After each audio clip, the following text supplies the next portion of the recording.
bent. Now, the question is, why should there be palpitations in the whole nation just because an election is holding in the heartbeat of a nation? This worries many or most people, and this is why President Muhammadu Buhari has said that this election should not be a do-or-die affair, as he expressed commitment to a free, fair and credible election. So, as part of effort to ensure violence-free polls, the Nigeria Police Force has deployed 31,000 officers and men, being led by our Deputy Inspector General of Police. Similarly, deployments was also done by the Nigeria Security and Civil Defense Corps, while the FRSC deployed 1,500 personnel as well as 35 vehicles.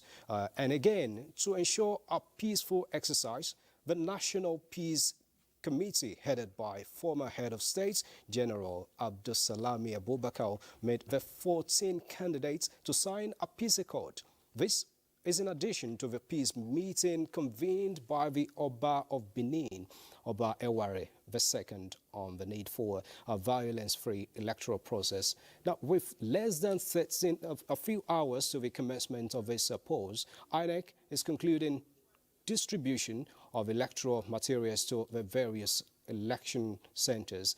Now, in line with NTA principle, the Endo Desai studio is officially opening from now, and we are set to continue to give you minute-by-minute accounts of the process with our team of reporters on ground within that state. And also we have analysis coming from experts, election monitors and observers.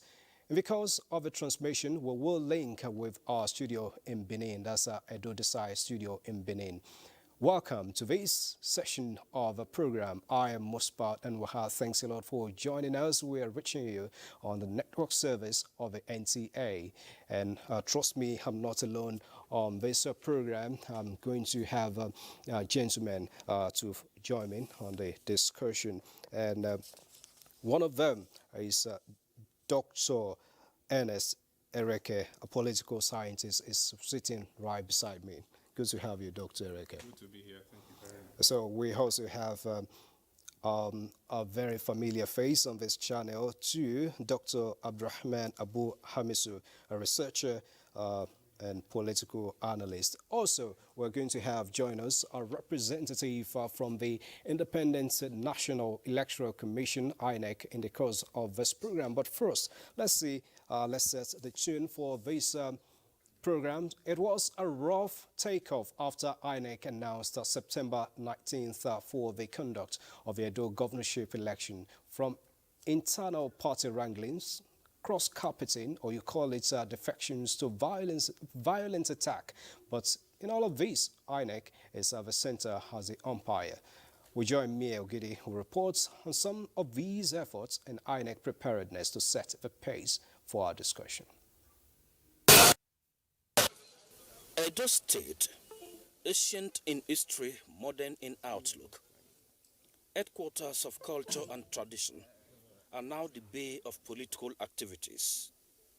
Edo State has a date with destiny on the 19th of September 2020 to elect a leader, while INEC and the police have a bet with the president over the conduct of Edo and Ondo governorship elections. His Excellency Mr. President, who has reiterated his commitment to ensuring that the processes are free and fair and the environment is secure. The forthcoming Edo and Ondo governorship elections really set the pace for the kind of election that Nigerians desire. And this is our commitment and assurance that we have given the President. And this is the beginning of the process to make sure that this country from now onward gets election that will be exemplary to the rest of the world. That was on the 8th of January 2020. So this promise is a great task considering the political cloud. At a point, INEC was fed up with the situation. Anybody who thinks that he can influence the people's choice on election day through violence is wasting his time.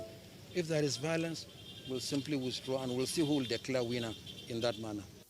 In order not to leave the situation to its own devices, the INEC boss made Benin City a temporary office. I went to Benin and spent 3 days, and we visited important stakeholders, including His Royal Majesty the Oba of Benin. The Oba of Benin and the Abu Salami Abubakar-led National Peace Committee intervened, and interventions that resulted in 2 orgs that serve as a renewal of hope for a peaceful conduct. The signing of the peace accord should not be seen as a mere ceremony. We, as a people, should aspire to see Nigeria where people feel safe to come out of their homes to cast their vote. Peals of smiles and laughter. Are there enough reasons for the security agencies to go to bed? Bearing in mind that police alone has deployed 31,000 personnel. For security agencies, employ preventive measures to neutralize existing security threats in Edo State to enable the voters exercise their constitutional right to vote in a peaceful, secure environment. More than 2.2 million voters, 18 local government areas, and above 20,000 staff. The INEC chair, a chronic optimist, displays his optimism, while the political climate shows some silver lining. The daily COVID-19 figures in the country are no longer fattening, but INEC takes nothing for granted. No face mask, no voting, but there is need for clarification on this. The Commission is not insisting on surgical face masks. The countdown to the election is no longer in weeks, but in hours. Mayor Ogidi, NTA News.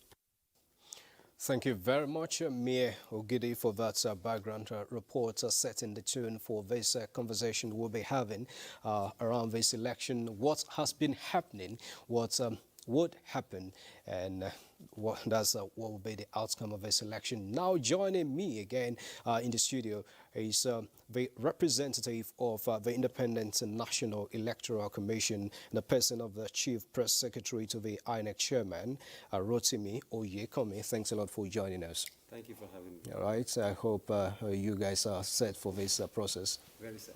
All right, gentlemen in the studio, we need to take a look at what has been happening in the state, Edo State. But permit me to start with the Chief Press Secretary of INEC, that's Rotimi Oyekome, to let us know how ready the electoral body is for this process. Thank you very much for having me. The process started a long time ago, Right. Since February the 6th, Sure. when we released the timetable and schedule of activities. And there were 14 items on the timetable. So far, we have carried out 13, and the 14th one is just the one we're having tomorrow, which is the election proper. But between February and now, we have carried out additional activities in terms of training of the ad hoc staff, of our staff, of the electoral officers who will man the polling units during the election. And we are happy that all these have, bore some fruits. Now, in the last 3 weeks, there were other activities. We had the stakeholders forum where the INEC chairman went to Benin from Abuja to address the 14 political parties that are taking part in the election. And we had frank discussions. We had the Inspector General of Police. Before then, we are privileged to meet with the Oba of Benin because, as you know, we've been hearing the rhetorics and some very disturbing comments from some political parties, which led to some apprehension, and people were afraid of what will happen on election day. And because we were so concerned, we went to see the Oba of Benin to seek his intervention. The Oba was so kind, he received us, and we spent about 3 hours together. He asked questions with the INEC chairman, provided answers to, and at the end of it, he promised that he will call the political actors to his palace to talk to them. And he did, which was a very good thing. He called them and they all gave their commitment to peaceful conduct of the election. And of course, at the stakeholders forum, which was last week, the INEC chairman admonished the political parties to please, allow peaceful conduct of the election. In addition, in our bid to ensure that we have peaceful election, we worked with the National Peace Committee, led by the respected former head of state, General Salami Abubakar, who came all the way to lead the process of signing of the peace accord. Remember, the National Peace Committee has never been involved in a governorship election. So it's the first time. They've always been involved in the presidential. But you had people like Reverend Matthew Hassan Kuka and the rest of the team.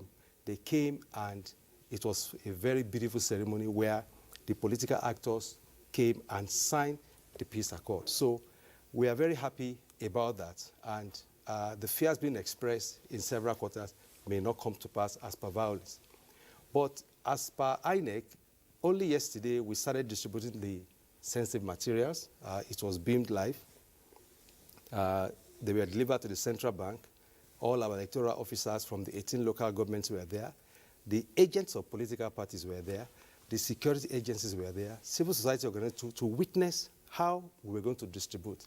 And our vehicles that carried the various sensitive materials for the respective local governments were tracked. Right. So as they were moving out of the central bank, we were tracking them until they got to their destination. So if anything happened, if anybody stopped along the way for no reason whatsoever, whatever it is, we can quickly raise an alarm and find out what is going on. Our ad hoc staff are upbeat. Our collation officers are ready. I think that everything is so encouraging, and we hope that tomorrow we will start the election early. Well, the sensitive materials are being shared right now.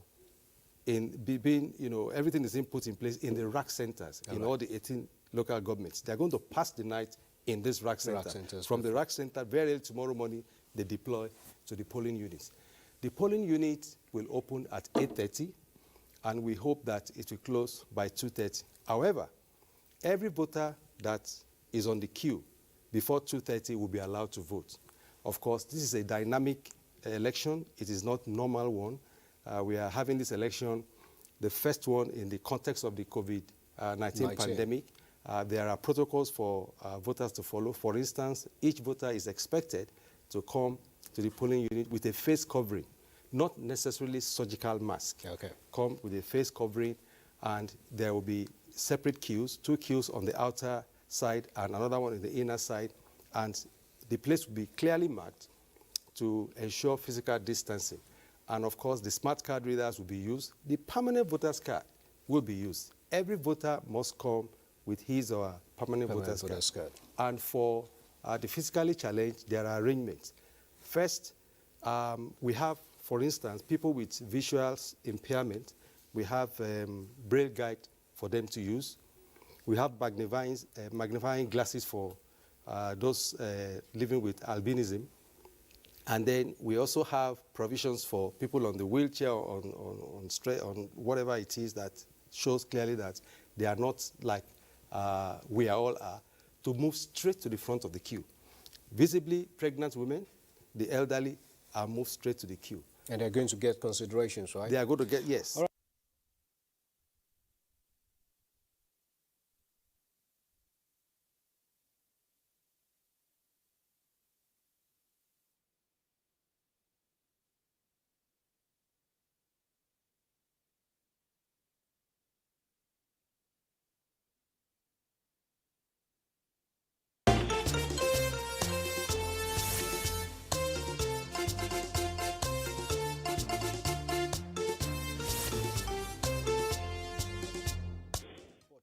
Let me hear from Dr. N.S. Ereke. What been your impression of this preparation as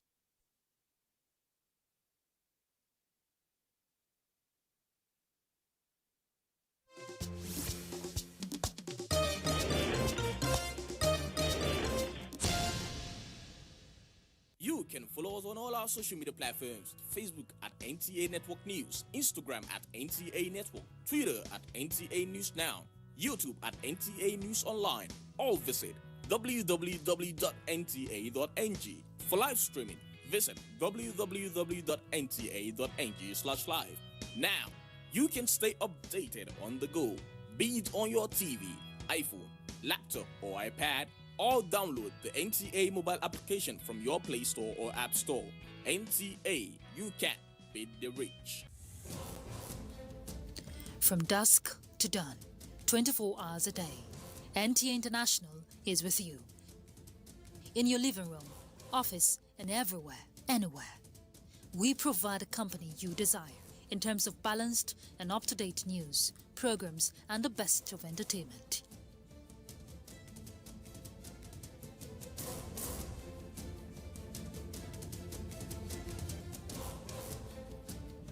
Tune in to DSTV channel 251, GoTV channel 91, Freeview channel 264, or live streaming via www.visiontv.co.uk. Application for iOS or Android. Intelsat 901/332.5 degrees east. You can also see us on Facebook and YouTube. We have had with elections in the country will always come from the political actors.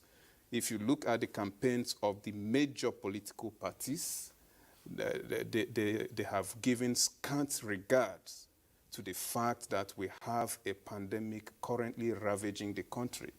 And Edo State is one of the states most ravaged by this pandemic. Yes. It's placed fifth. Yeah. Yet, the political parties, the political actors have not, done anything at all to ensure that the people are protected. So on the part of INEC deserves commendation for its own preparation towards the election. As we heard from the spokesperson, out of the 14 activities lined up for the election, we have attained about 13. And tomorrow is just to crown it all by conducting the elections. But the political parties themselves, we can say, are working, as they have always done, to undermine the process for their own selfish political gain. And if political parties are contesting elections to govern a group of people, then I believe that the interests of the people should be paramount. In a situation like the global pandemic we have now, we thought that political parties would live by example by upholding the guidelines that INEC have issued. Now, apart from what the spokesperson has said, if you also look at INEC came up with other innovations apart from the guidelines. We saw for the very first time INEC leveraging, maybe not for the first time, but INEC leveraged on technology this time to accredit observers, to accredit media organizations, to even file for political parties to file, their nominated candidates, just to ensure that the life of Nigerians are protected by adhering to the demands of physical and social distancing. But as far as political parties are concerned, we are not seeing that in their campaigns and activities. Just to come to you about that, yes. Political parties not adhering or not leading by example during their campaigns. Should there have been a stiff or a protocol warnings to the political parties which could even attract sanctions for not following this protocol that we have in place? Well, the guidelines are there, but those who are to implement the guidelines are equally violating the guidelines. And one may not want to go into the politics of implementing those guidelines, but we have seen that even those charged with responsibility of enforcement have also flouted the provisions of the guideline. But it remains to be seen whether INEC would want to, sanction the political parties that are violating those guidelines. And it equally remains to be seen whether INEC has the powers to be able to sanction them.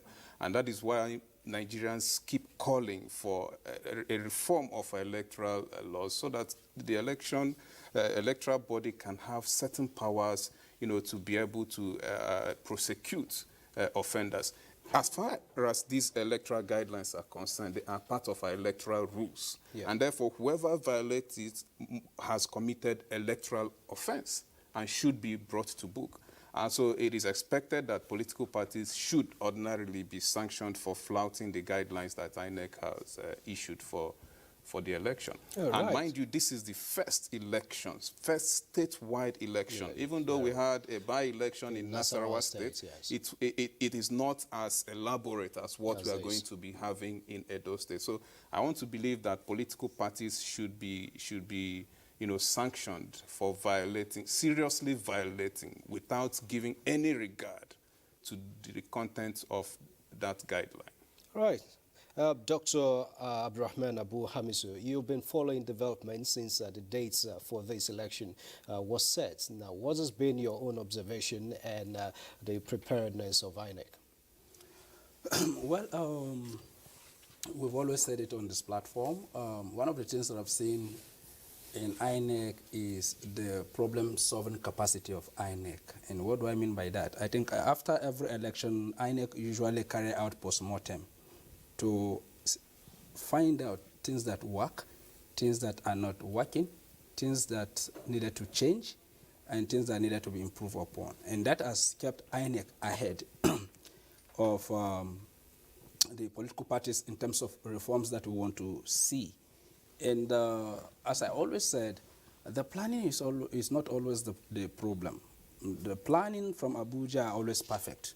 It is when you get to the state where you're supposed to implement this planning that you come face to face with the reality of elections in Nigeria. The actors have turned elections into war, and they're willing to do anything, including deployment of violence. And if you look at it critically, violence has no place in elections, because the primary responsibility of every election is to ensure peace, to maintain status quo, so that everybody can elect whoever they choose to elect without any sense of intimidation, coercion, right? And nobody has the right to drive you away from the polling unit only to thumbprint the ballot papers and declare them as the result reflecting the wishes of the people. So once you begin to see violence in the electoral process, it's an aberration. So it's something that we're supposed to frown against. And what INEC has been doing so far is to ensure that the process leading to election, the actual conduct of election, the outcome of the election is fair, it is free and credible, so that nobody will have even any reason to go to the street to protest. Not only that, you won't even have any reason to go to the courts to say that I was rigged out. But again, the stakes are so high, and then our politicians don't leave anything to chance. Or I used to say it.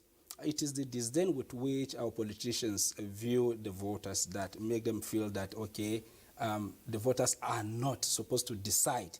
So we need to decide. So you are presenting yourself to the electorate to choose from among the alternative. And then you realize that they are not likely going to choose you. And you devise your own means of choosing yourself. And then you coerce INEC staff at the point of gun to accept those results. And then those results are declared. If they are not declared, they are now taken to court. And the court will say, okay, we are looking at the merit of the case, since it is on INEC sheet. And then you have a lot of judgments that equally impact the outcome. So most of our victories, apart from 2015, that most of the victories were declared by the use of the ballot papers. In 2019 and the subsequent elections, it is even court pronouncement, despite the planning that goes into the process. And I think the other end that INEC need to work on is the ad hoc staff they're using. The plannings are good, honestly, with all the guidelines. For instance, previously, people could just go rig the election and then they bring back the result. Once the presiding officer accepts that result, it becomes part and parcel of the result that's supposed to be declared by INEC. But INEC said, once there is a violence in a polling unit, that unit is cancelled. So there is no issue of it is the real result, no, it is the illegal result. So that has been resolved. So if you look at the quality of thinking that is going to what INEC is doing, by this time, we shouldn't be talking about rigging in Nigeria. We shouldn't be talking about peace agreement. You look at the peace agreement, it's wonderful. On the surface value, it is wonderful. But why do we need peace agreement? In an election that people are supposed to come, express their will, vote according to their conscience, and then relax, and then they count the ballot papers and then declare the winner. Why do we need 31,000? That's interesting, actually, and surprisingly so, because I was coming to that.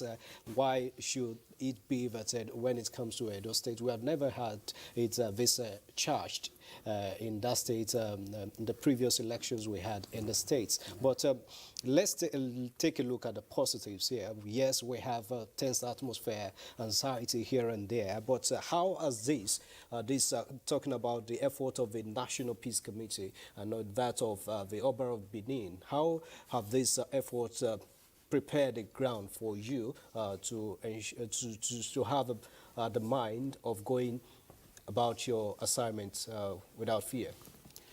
Well, it is common knowledge that in Edo State, His Royal Majesty, the Oba of Benin, is highly revered. And when he intervenes in anything, people listen. That is one. The National Peace Committee is being managed or is convened by respected Nigerians. Recall that former head of state, General Salami Abubakar, handed over to civilian administration in 1999. He had that singular honor, and the respect has been there. He's very influential, and people listen to him when he talks. And we leverage on the influence of this committee and the Oba to appeal to the conscience of the politicians. Because look at what happened. Recall that the first thing we saw was that some political parties put together what we call campaign committees. And soon after the campaign committees were inaugurated, the fireworks started. And people became apprehensive because of the comments that were coming from both sides. And then there were a lot of videos circulating, allegations that arms were being stockpiled, and talks were being imported, and that some people were sewing uniforms, all manner of allegations. I'm very active on social media. I got a lot of clips, most of them fake, about movement of arms and all of that. And because we listen, we are aware of our environment and what is going on, we are concerned. Usually, we meet with stakeholders at regular intervals to talk about this. We've had the privilege of having synergy with the Interagency Consultative Committee on Election Security, ICSES, that comprises of all the security agencies in the country. And honestly, it has been a good synergy all the while, all the elections we have conducted. But coercion is not enough. We think that when influential people appeal to the conscience of these political actors, they listen. And that was why we felt that the Oba of Benin would be very, very decisive in appealing to these people because they respect him. And it worked. Because you then find that after that, the tone of the rhetoric went down considerably. After the intervention of the Oba, I think that the attacks, you hear of attacks at this campaign, these other political parties too, we have another attack. That thing stopped. And with the coming in of the National Peace Committee, it's like an icing on the cake. So I think that it is a win-win situation, not only for INEC, but for the good people of Edo State and the country in general. All right, it's a win-win situation, like you said, but so unfortunate that we have to condescend to this level of having to sign a code before conducting a state governorship election. We're going to talk more about this, trust me, but let's see. Let's introduce the candidate that we have in these elections to you. Of course, we have 14 candidates participating in this election. But gentlemen, I know you agree with me. If you ask so many people, they will only tell you of 2 candidates. But we have 14 of them participating in this election. Some of them, we have Edema Hyota Godwin Osaimiamia and his running mate, Sunday John Bull. We have Mabel Akomu Obo with running mate Ruben Agarese Edokwaye. We have Lucky Emmanuel with running mate Desmond Kola Imesue. We have Osage Andrew Izeyamo, and of course we still have other candidates, including the incumbent governor of the state, Godwin Obaseki, with his running mate or deputy and running mate for this election, Philip Shuaibu. Of course, we still have two other candidates who are going to participate in this election. Out of these 14 candidates, we have two female candidates. And again, let's quickly see the people who are going to decide this process, talking about the electorate. As we have from INEC, we have this information. Registered voters stands at 2,210,534 registered voters, and now registration areas 192, and we have 2,627 polling units across 18 local government areas that state has. Now, let's quickly see what we had in 2016. In 2016, we had 1,900,233 registered voters, but out of them, only 622,039 voters were accredited, compared to what we have as registered voters. It's not even up to half of the total number of registered voters. And when we came to election time, we had 613,244 votes cast. Now, if you compare this number with what we have now in 2020, 1.9 million to 2.2 million in 2020, obviously, we know more people would have been registered, and so many people would have got their voters card. So do you think, let me come to Dr. Abu Amisu, do you think this can actually translate to more people participating in this election? Remember, we have this anxiety tense situation in that state. Yeah, it all depends on the stake. If the people feel they needed to vote, despite the pandemic, despite the rhetorics that show that there may be violence, you know, sometimes it's a political strategy by some political parties that knew they're going to lose election to charge the atmosphere and convey to the people that there will be violence. And that has tendency to keep a lot of people in their homes, except when they are guaranteed maximum security. And that will influence them to come out. But we're thinking that with what is happening, you know, it is not even in the place of INEC to continue to enlighten the people to come out to vote. It is the people themselves that are supposed to know that their vote is their power, and whoever they vote will either manage their affairs in a way that impact them positively or negatively. So it is even the work of political parties to canvass for vote and educate the people and ask their members to come out en masse to vote. So if there is anything that will likely affect the outcome of the election, the total number of people that may likely vote is the pandemic, depending on how people react to that. Because if all INEC has done is to guarantee people's safety, and they see it from that point of view, and the stake for them is so high that they want to decide who becomes the next Edo State governor, then the people will come out en masse to vote. Even in Meduguri, you remember during the 2019 election, people went out to vote because they want their vote to count, and they vote for those they feel should represent them. So that of Edo State is just a threat, expression of intention. Right. Yeah, it's not the actual deployment of violence. But in Meduguri, in Yobe, in Adamawa, there is actual use of violence by Boko Haram, and still people went out to vote. So it all depends on what the people want. All right, it depends on what people want and their commitment, of course. But let me quickly come to Mr. Oyekomin. You had a litmus test in Nasarawa State under COVID-19. How has that helped you, and what was the experience like when it came to the turning out of people to this process? There was a good turnout, and it's a mixed bag for us, actually, because it was the first election, though on a smaller scale compared to what we will have tomorrow. It involved just 44 polling units. In some areas, people complied very well. In other areas, people did not comply very well. So it's a mixed bag. And it shows that, we still have a lot more to do. But we will continue, even after this election, with Ondo that is coming up on 10th of October, to enlighten people on the importance of maintaining social distance or physical distance and wearing a mask. In Nasarawa, some people turn up with their mask.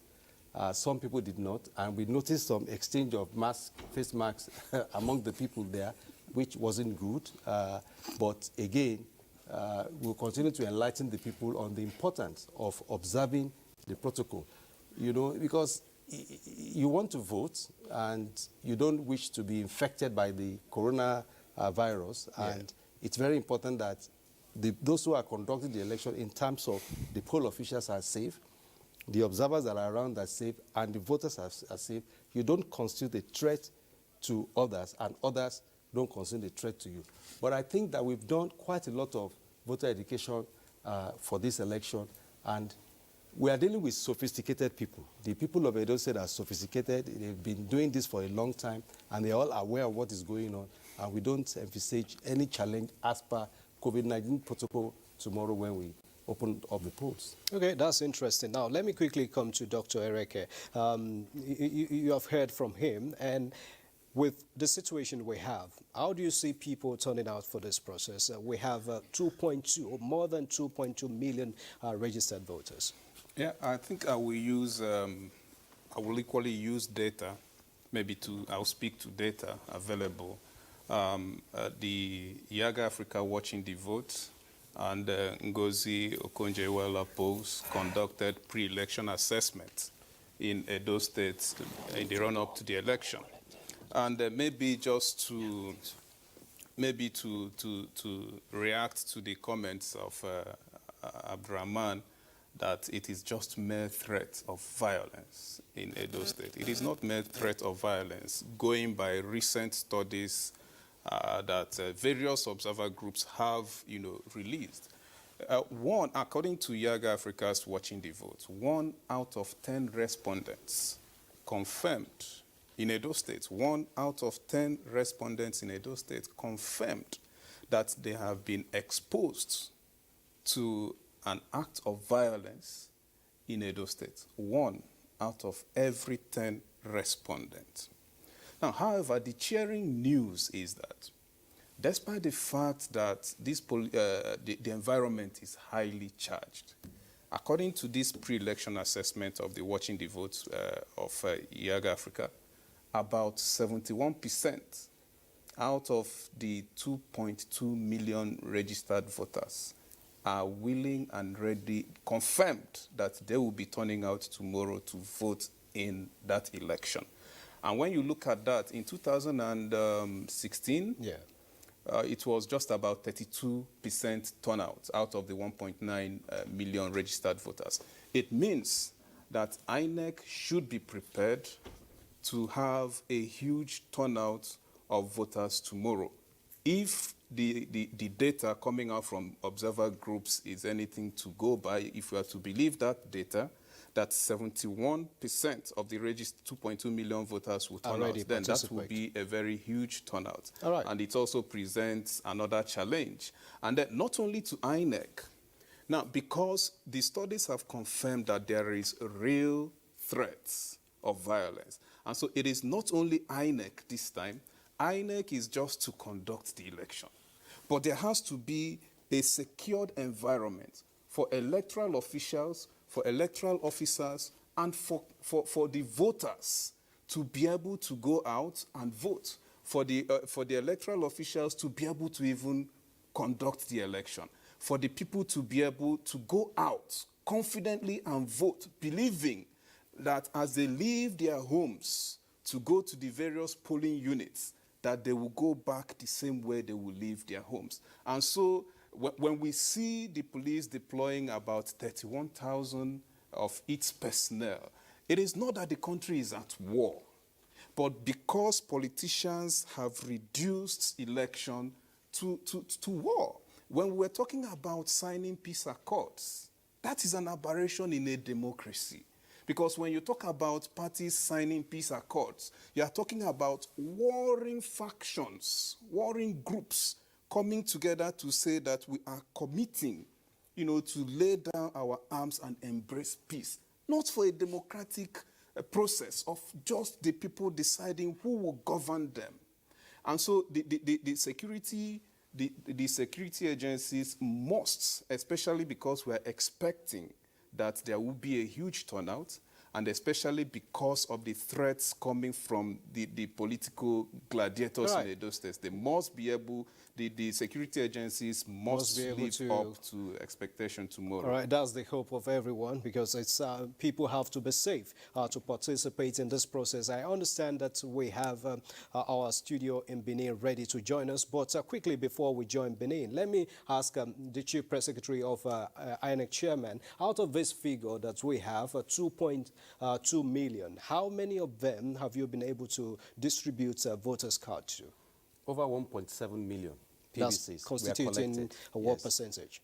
That's like 75%. Okay. Right. We have about 480,000, a little over 480,000 PVCs uncollected. All right. Right.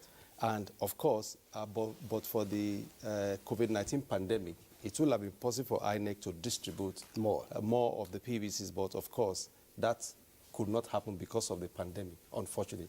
All right, it's interesting, but if we still have 45% of the total number, I think that will go a long way in deciding to stand as a voice of the people. Now, we will talk more in the studio. I see have my gentleman here, the Chief Press Secretary to INEC Chairman, Rotimi Oyekomi, Dr. Abu Amisu, and Dr. Ernest Ereke. But now, let's quickly join our studio in Benin to give us updates of what is happening in that heartbeat of a nation.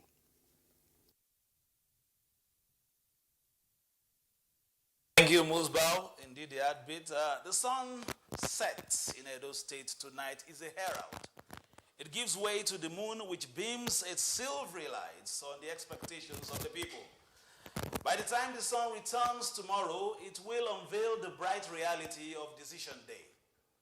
Edo is a state rich in history, and the page will be added this weekend.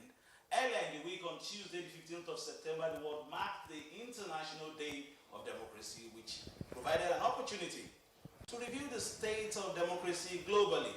Nigeria's 21 years of uninterrupted democracy as another opportunity to examine itself in terms of understanding fair democratic principles, the values of freedom, respect for human rights, and principles of holding periodic and genuine elections by universal suffrage as a cardinal objective of the system of government. Like the French will say, qui sera, sera, whatever will be, will be. The candidates have submitted their examination papers. The people will mark it tomorrow. And the Nigerian Television Authority is set to give you all the details. This is Benin. Dr. Okunzuwa, Osawaru Okunzuwa is right here. And of course, from the INEC, we have Timidi Warowe, is the head of voter education, INEC Edo State. Thank you for joining us. Of course, it is the eve of elections. Dr. Okunzuwa, what are your expectations? You've been in town, so you should keep us, put us up to speed as far as what you've been seeing and observing so far. Yes, I thank all of you, compliment us as the heartbeat of the country. We are going to live up to it tomorrow. And the investment in tomorrow's election is very, very clear. INEC is doing its own bit, the security forces. People have been talking about the 30,000 strong contingent sent to Edo State. And the whole place has been agog. People have been having discussions informally, whether as in the individuals or in groups. So we expect tomorrow to be very peaceful. We expect tomorrow people will come out and determine the person who's going to be our governor beyond November 12th this very year. All right, we spoke earlier in another program, Political Update. Timidi Warowe was here. Yesterday, it was time for distributing sensitive or non-sensitive materials. And I remember I spoke to you in terms of some of the terrains, very difficult terrains to access, especially the rainy season. when the water levels have, risen. Have you been able to solve some of these challenges, and how is the mood in camp?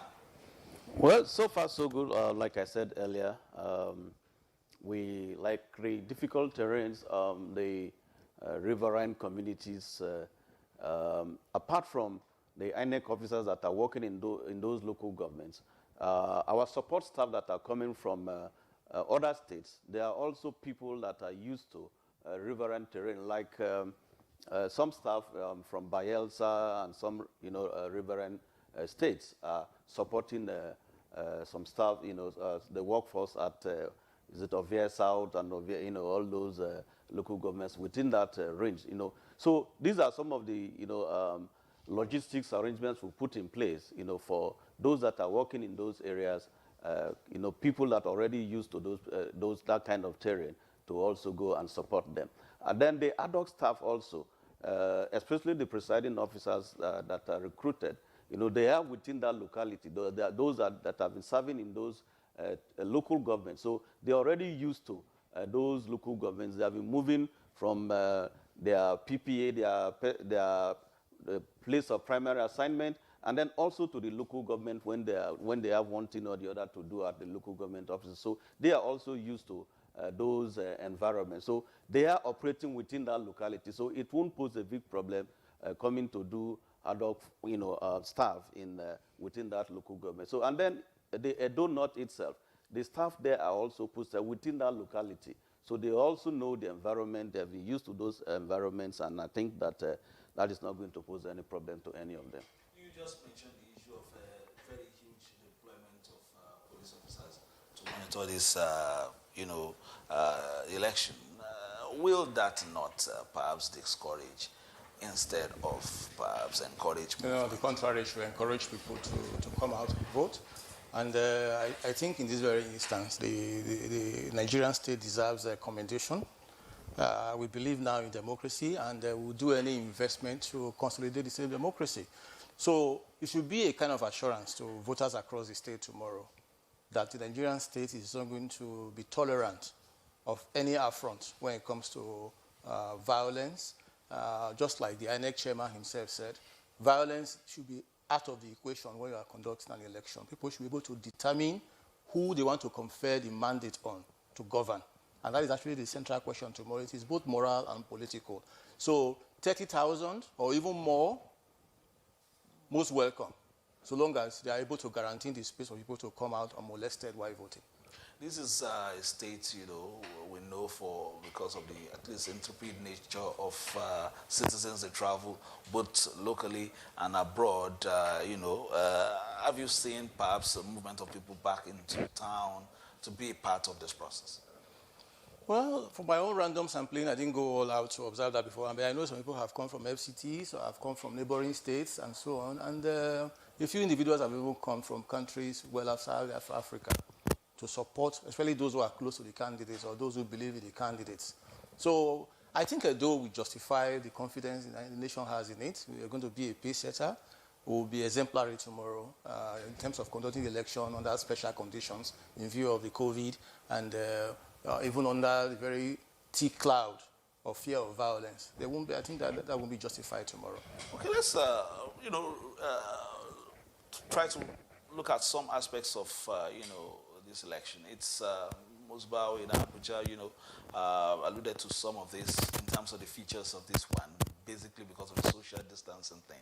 Politics has always been a crowd puller, especially in these environments. And now that there's the social distancing thing, the protocols to be observed and all that. In terms of training for part of staff, do you think they have brought enough on board to be able to educate the people enough, at least control movement or surges, especially in wards where we have a considerable number of people wanting to vote in terms of social distancing, and then perhaps assuring them that even in spite of perhaps what should be a fairly lengthy process of, sanitizing your hands and all, doing all that, wearing face mask and all that, doesn't mean that the processes will go through.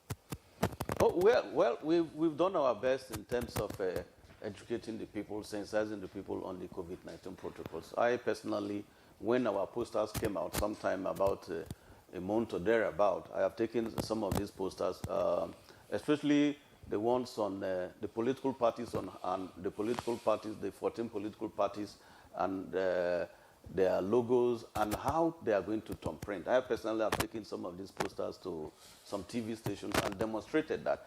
I have also demonstrated, taken some of these the posters on those the voters wearing face masks, and then the social distancing. You know, is demonstrated clearly in some of our posters, and we tried to take some of these posters to TV stations to buttress our point, you know, to tell the people that this is how it's supposed to be on the day of election. That is so far some of the enlightenment we on our part we've done. Apart from the radio, television jingles that we carry, you know, on some of these messages from time to time. Then the training of our personnel too, you know, we've talked about that, and we want these messages to go down, you know, to the grassroots.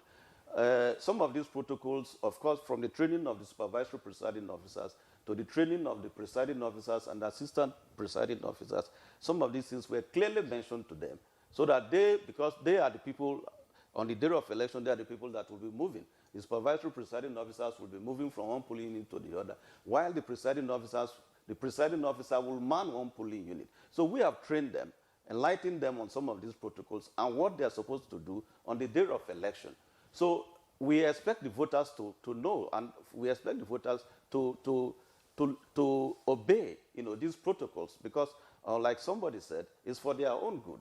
You know, you don't, because of coming to exercise of basic rights, civic rights, in that process you contract COVID. So it's for their good also. We are talking of voting and voting safely. That is the message. So they also should obey those protocols, obey the guidelines that we have so listed. I think if they obey that, we're going to have a seamless process on the day of election. I'm not sure if I'm right, but there's a little bit, it seems to me as if the time, you know, different times for things were tweaked a little. Instead of 8, is 8:30 or something? No, the election will start by 8:30, okay, and it will end by 2:30. Then if anybody that is on the queue by 2:30, the person will be allowed to vote. By 2:30 dot, one of the security men will stand at the back of the last person that's already on the queue. So those that are already on the queue by 2:30, no matter the number, they will be allowed to vote. But nobody will be allowed to be on the queue from 2:30 in the afternoon. We're expecting to be taking a few of our reports shortly, but let me ask Dr. Kunzua, just two governorship aspirants, women.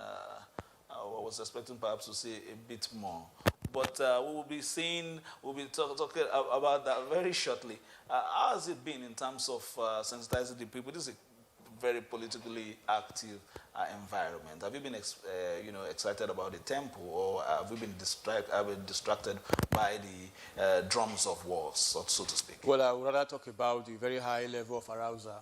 People are aware of this election.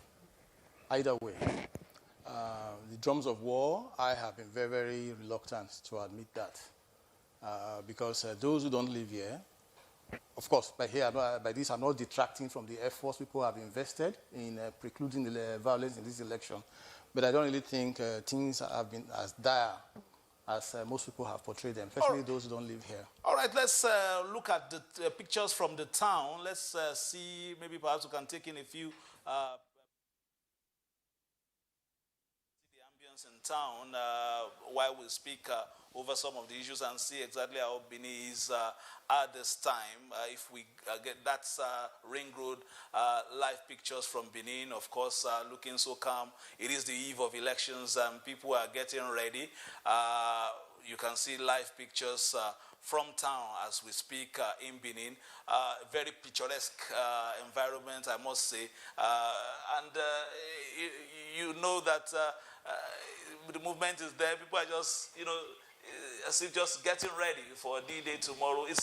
I understand it's work free today, so perhaps people are getting things from the market and all that to get ready for tomorrow. We also understand that it's drizzling slightly in the Ring Road area of Benin.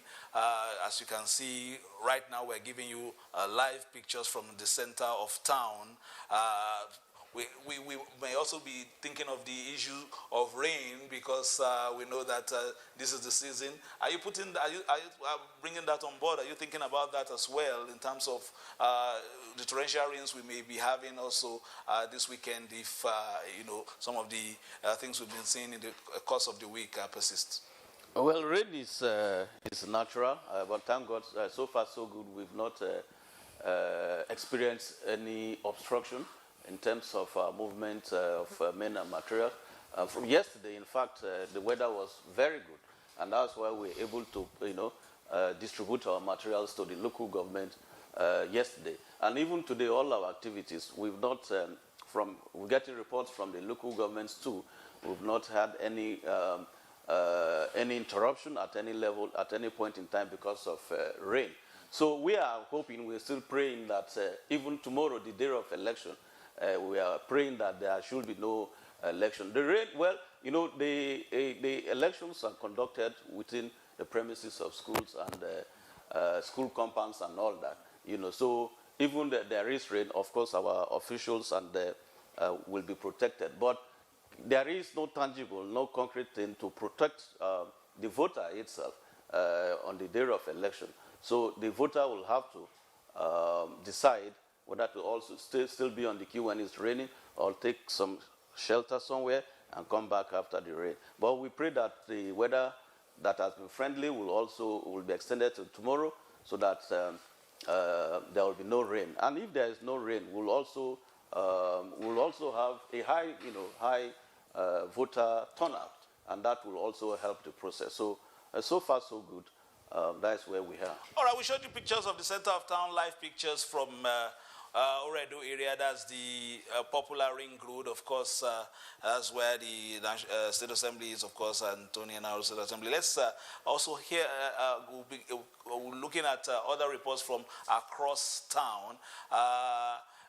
This is the heart of the city. The Oredo local government is right there. The Upper Palace is not far from there. And of course, we are looking at the compound of the State Assembly right there.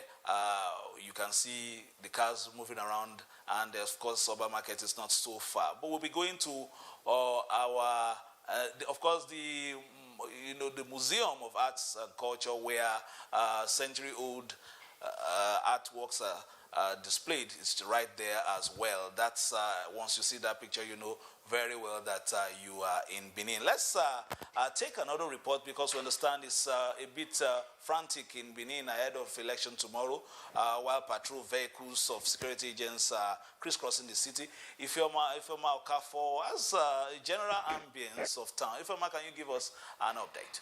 Time is ticking, and in less than 24 hours, those citizens are going to decide who occupies the seat of power at the Osadebe Avenue. And for a hitch-free exercise, about 31,000 security personnel from various security agencies have been deployed to Edo State for this exercise. And how will this boost the confidence of voters to come out to participate in tomorrow's election? The security on ground is acceptable. It's good to avoid problem. And whoever wins, then the other one should give him support. I saw some troops in their number amassing some points. So I think about security is a good one so far. It will be peaceful. Because the government, they are not sleeping. They are working seriously over the security. They should not intimidate the voters. They should be far from the polling units.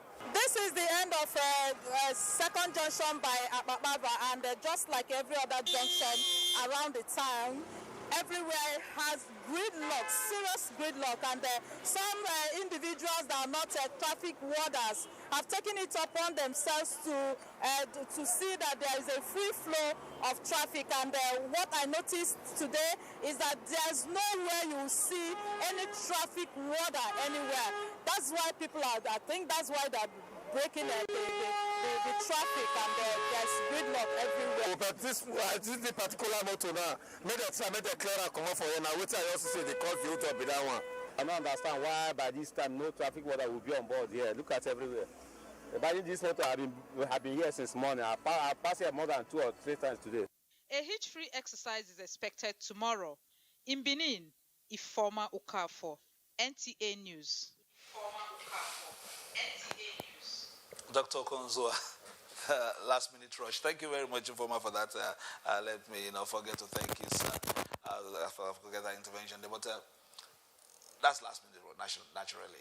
People are trying to get things together because perhaps movement will be a bit, restricted tomorrow. And of course, into Sunday, perhaps when we'll eventually get the results. That should be perhaps or is that generally what it looks like in terms of traffic in the city?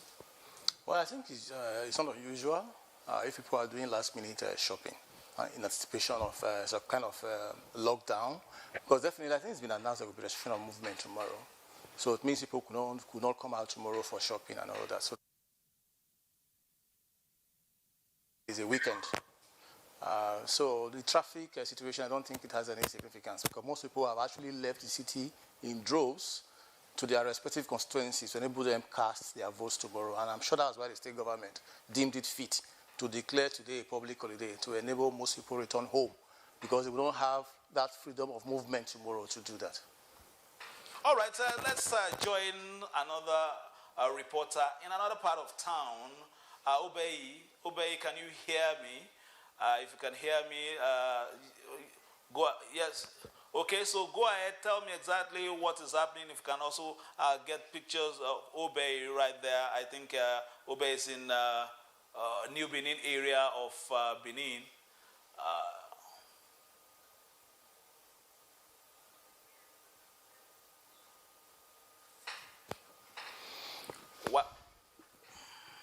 All right, while we're waiting for Obey, all right, Obey is on now.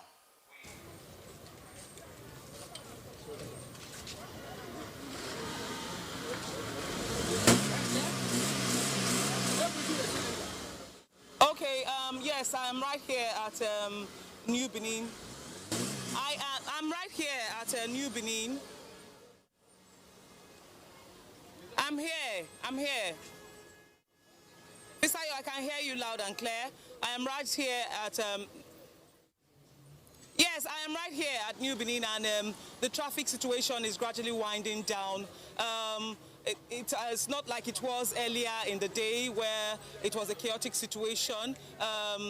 People are preparing to close shop as this is one of the busy centers in the city. It's a commercial hub, and it's mostly lined up with shops. The traffic is getting better, and the people are ready. One of the things I noticed, however, is the fact that although this is a crowded place, a lot of the people here are not wearing their face mask. I hope that will not be the situation tomorrow in the election. I have here one of the residents in this area to tell us how prepared he is for the election. Good evening. Good evening. So how prepared are you for tomorrow? We are very, very prepared. We know that the election is going to take place tomorrow. We are prepared with our PVCs and our face masks. Thank you. So what are those things, what is informing your choice of candidate tomorrow? What are the things you would like to see? Well, one of the things I'd like to see is a candidate that will improve the lives of the people in the state with infrastructure, with improvement in schools, colleges of education, and basic amenities. For some time now, there have been constant lights, unlike before where there was no light at all. Most of the residents in this place will practically sleep in darkness. One of the things that a candidate should have, which I would vote for, is a candidate that will improve the lives of the people, as I've said. So tomorrow there are some guidelines outlined by INEC. Are you aware about those guidelines? I am. That a candidate, anybody that is going to vote should come with his face mask, should not wear anything that will show that he or she is voting for a particular candidate. In other words, we should come knowing fully well that the candidate we are going to vote for is within our conscience. Secondly, we should not buy anybody, we should not let anybody bribe us or sell our conscience just because of peanuts. If somebody is giving you 5,000 naira, 5,000 naira is going to last you for the next 5 years, practically, which is nothing.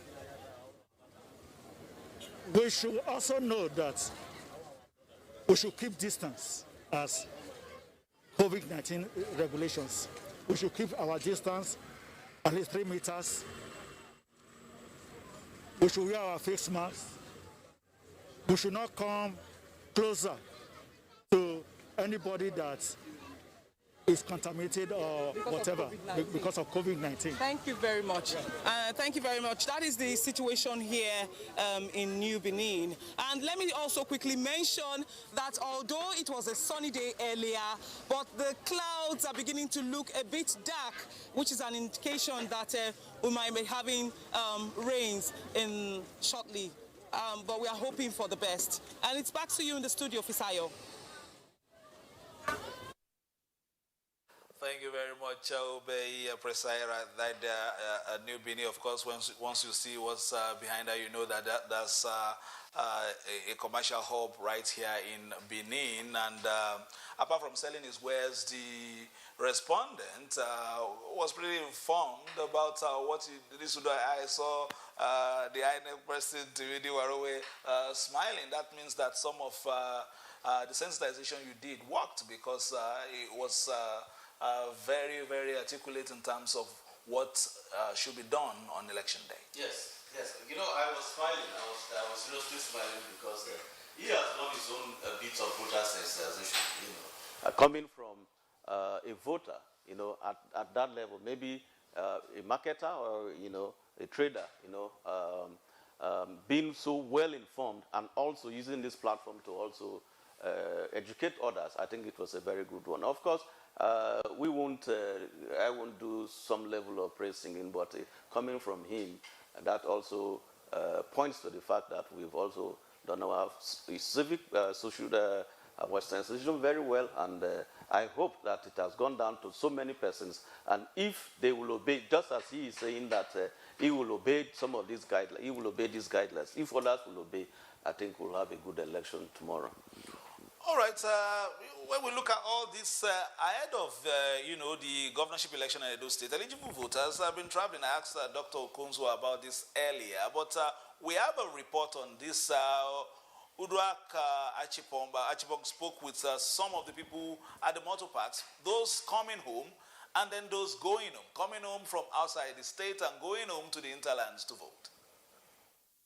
For every election in Nigeria, every eligible voter is expected to cast its vote at the polling unit he registered. And for those whose polling units are farther from where they reside, that means they'll have to travel down there.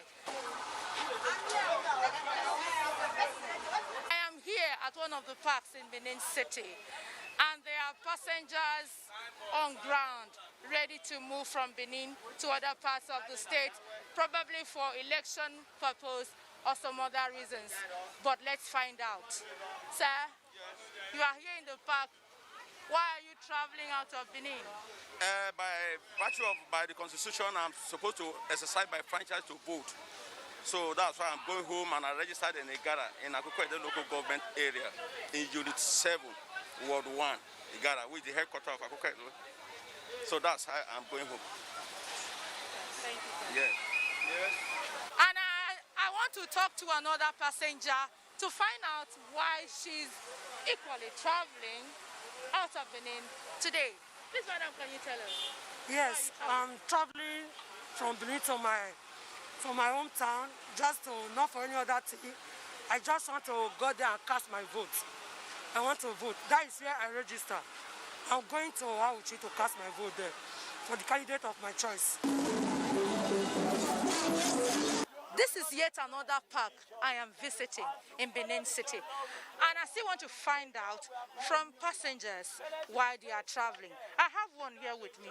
Please, sir, why are you traveling? I'm traveling because of the election.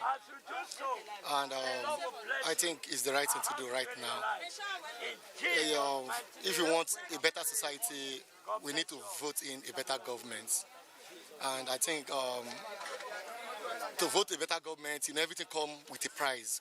So everything comes with a price. So I don't mind the amount of money I'm paying all the way from Ibadan, your state, coming down to Edo State, my hometown, to vote. Responses I've got from passengers in the motor parks I have visited, they expressed their readiness to vote for the candidates of their choice in the September 19 Edo governorship election.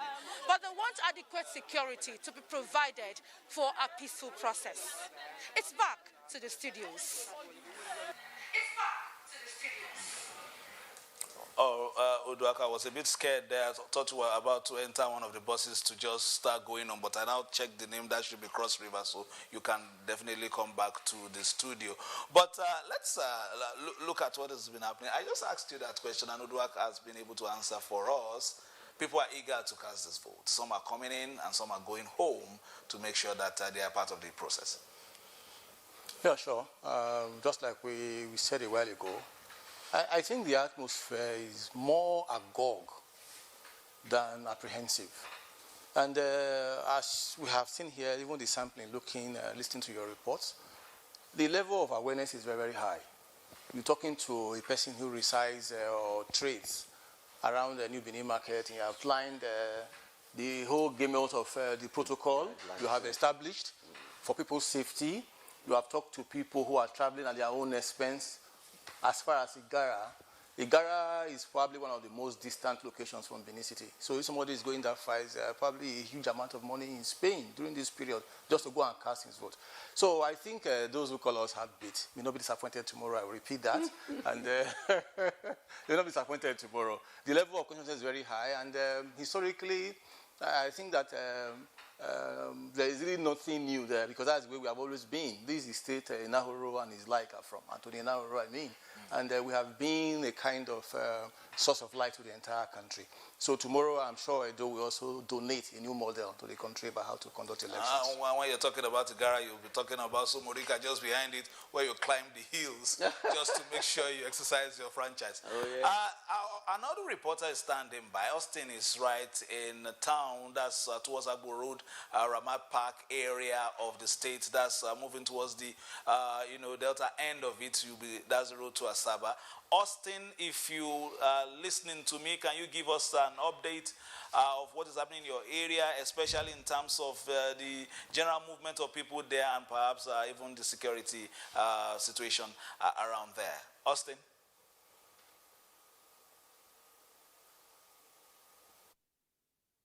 Chaotic situation here at Ramat Park in Benin City, the Edo State capital.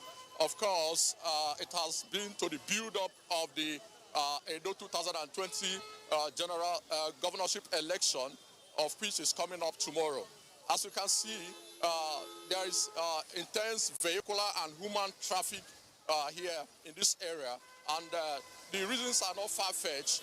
By my right is the market, which has been opened for residents to come and do their last shopping. And because of that, a public holiday was declared by the state government to ensure that residents actually take advantage of the market to make sure that they have a seamless, voting exercise tomorrow. And if you talk about the traffic on the other side, this particular road is very strategic in terms of movement of people. Just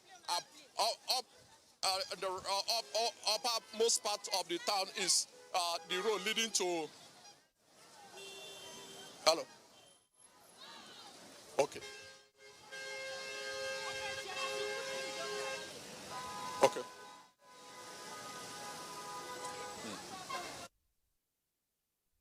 Oh, can you tell us a bit about where the traffic is?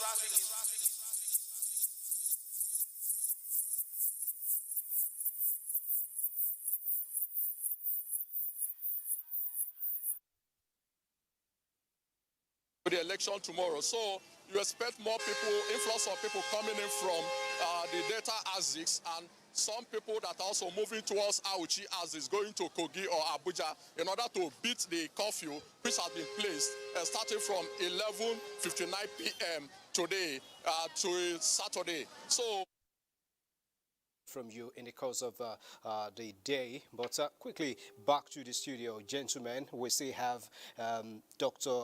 Abdurrahman Abu Amizu here. We have Chief Press Secretary to the INEC Chairman, Mr. Rotimi Oyekemi, and of course, Mr. Ernest, Dr. Ernest Ereke. You listen to the report we took from Benin City. About the enlightenment process, the campaign by INEC and stakeholders, it seems we have a high level of awareness about this process. What's your thought about this? Okay, so I think the level of awareness further confirms what we mentioned earlier about studies conducted by election observer groups.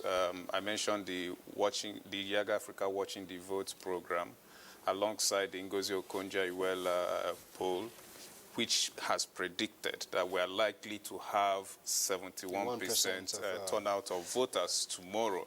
And listening to the residents of Edo State in that report, it goes a long way to collaborate what the study is telling us, and therefore we are hoping, we would want to believe that this election will record a higher level of turnout than the 32% we recorded in 2016.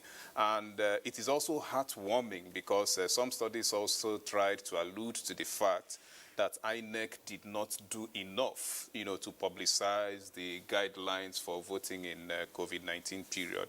But listening to residents of Edo State, your reporters specifically asked them if they were aware of, these provisions. And they mentioned that, of course, you go there with your face mask and some other, provisions that they mentioned. So it is important to emphasize that, meaning that the people are aware. But then, importantly, also, it shows that from the views that we had, it shows that this election is going to be quite competitive. It is going to be competitive for different reasons, for certain political reasons. One is that Edo State is a battleground at the moment. Very well. Battleground in the sense that before, only recently, it was the only state that the APC had in the south-south geopolitical zone of the country. Before the incumbent governor decamped to the APC, to the PDP. And then, of course, before, you will recall that before 2008, it had been a PDP-controlled state. And then after the court ruling, it went into a different political party. And so the APC will be, because the APC wants to make inroads into, further inroads into the south-south, they will do whatever it will take.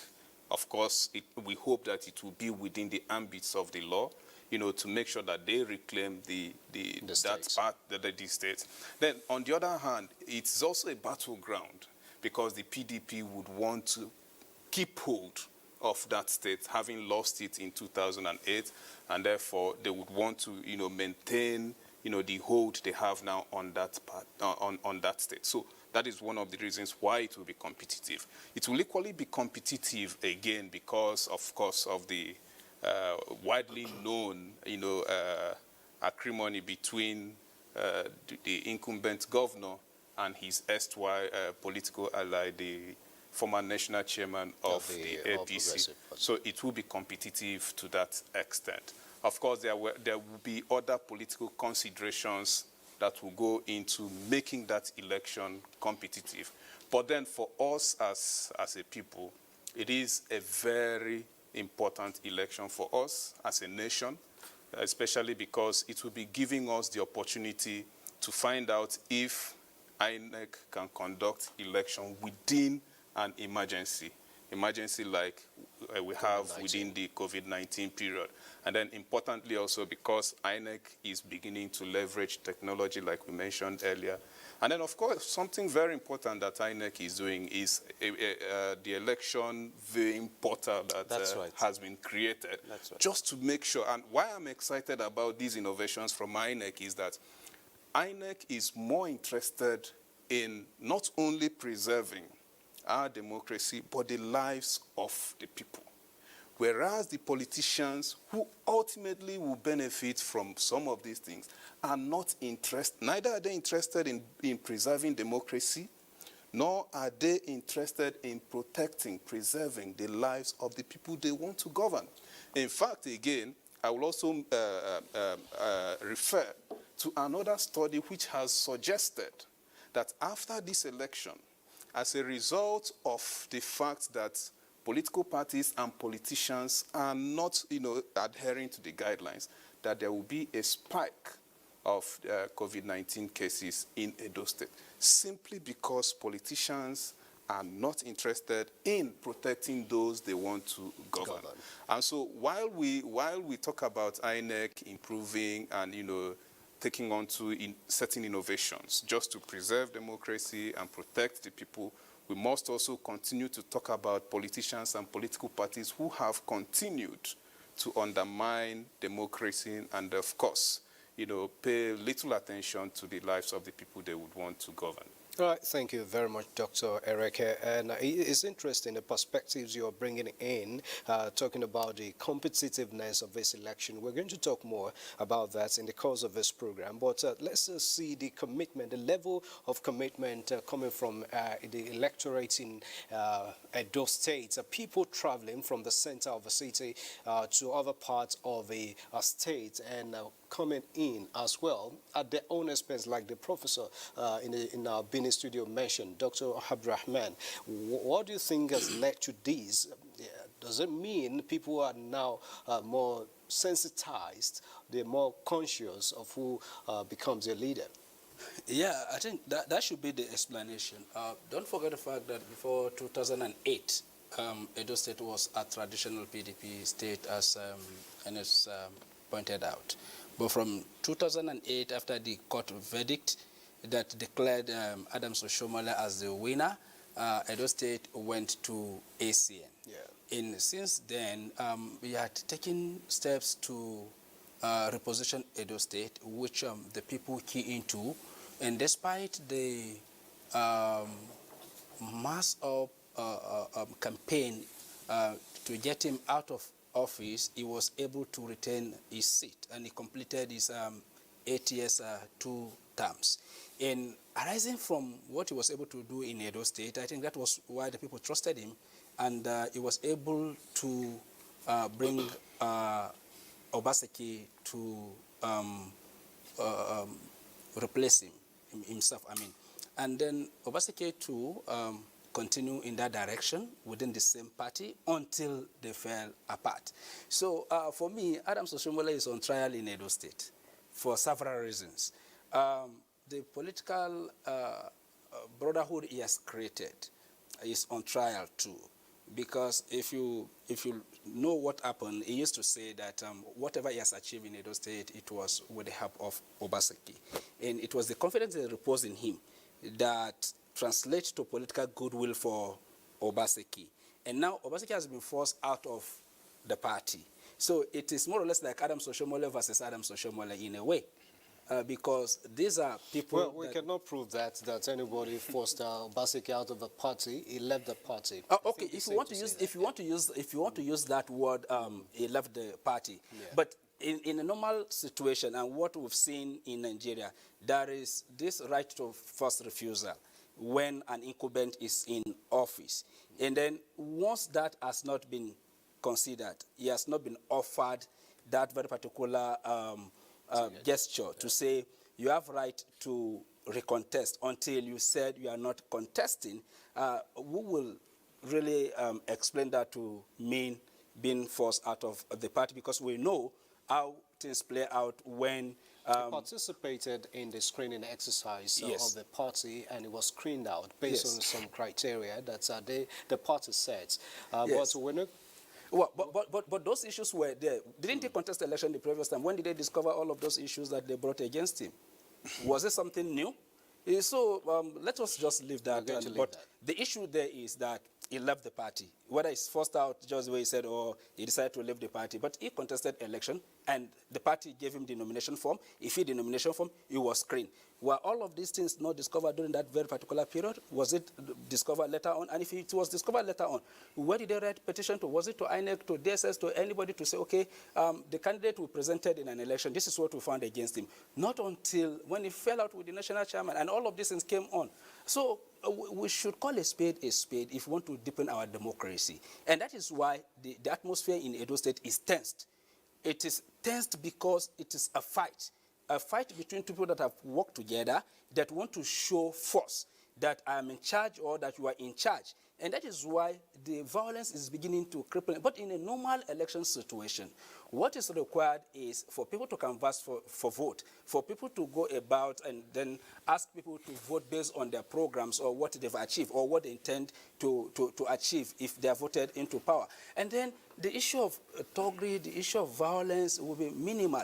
But when you have two gladiators that are ready to show force and to say that this election is either we win or there is no deal, and then both parties are hell-bent in that very particular direction, we're heading to a situation where violence will characterize the voting process. And then whatever arrangement INEC has made, as beautiful as you talked about the view center, will not even reflect whatever is happening, because the violence that will characterize the process will not even allow INEC officials to equally sit and do their jobs. Whatever they need to post on the net, they will not be able to do it because of what? Because the atmosphere is, and that is why you mentioned something very critical, that the atmosphere must be peaceful, the polling unit must be secured, not for only voters, but even INEC officials, even the security agencies themselves. Because once you come under fire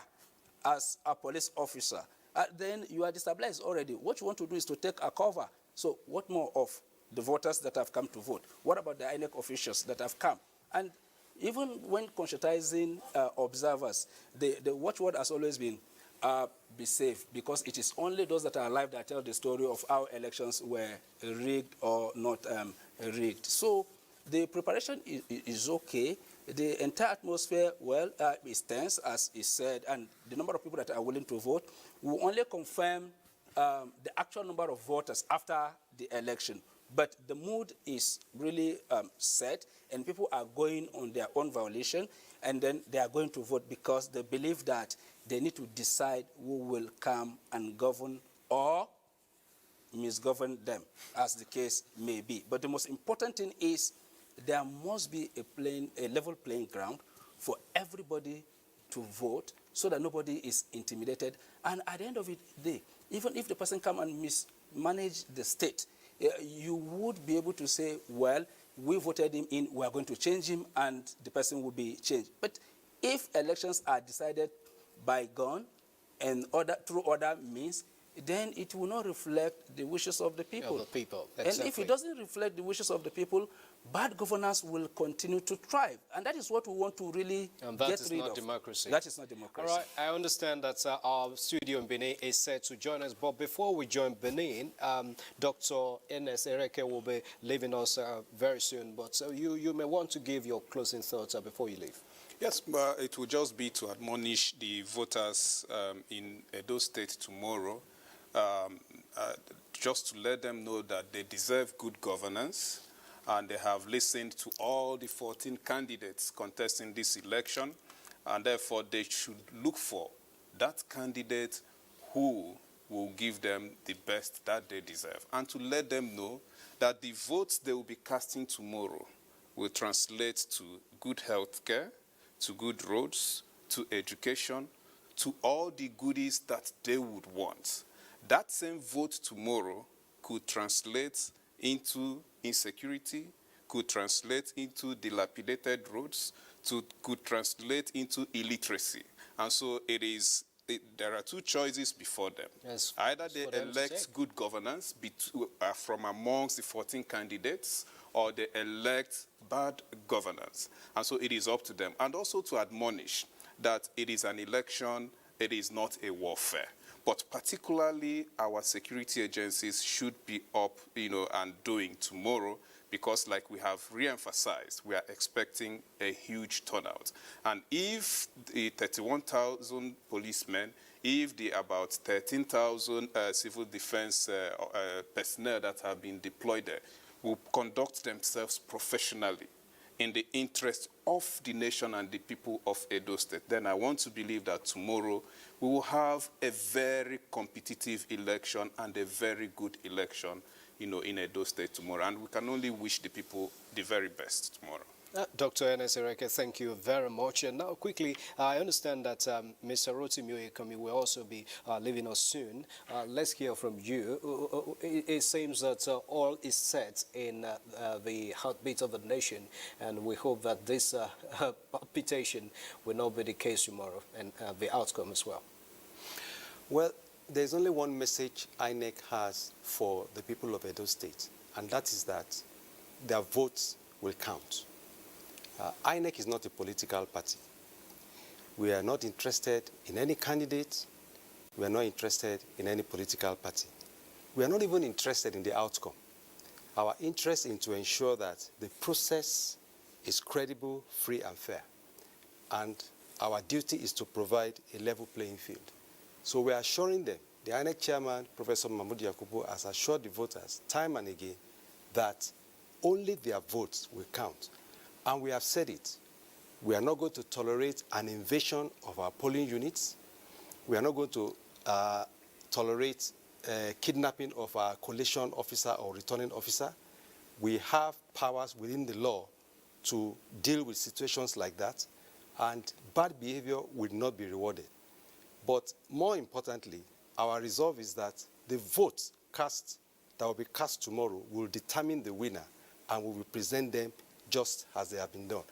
Well, another thing, in Nasarawa State constituency election that we conducted on August the 8th, we deployed the INEC result viewing portal.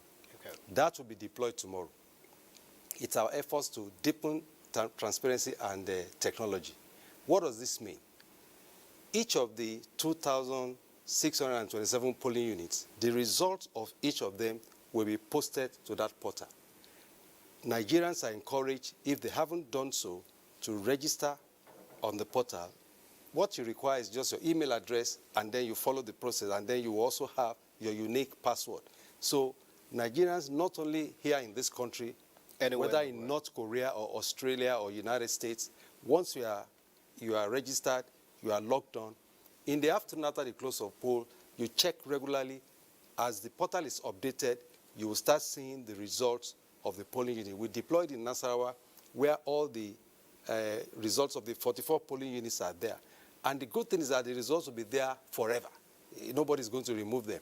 And INEC has made arrangements to ensure that the network is not clogged, the server is not clogged, so we can have as many as 2 million people on that platform tomorrow.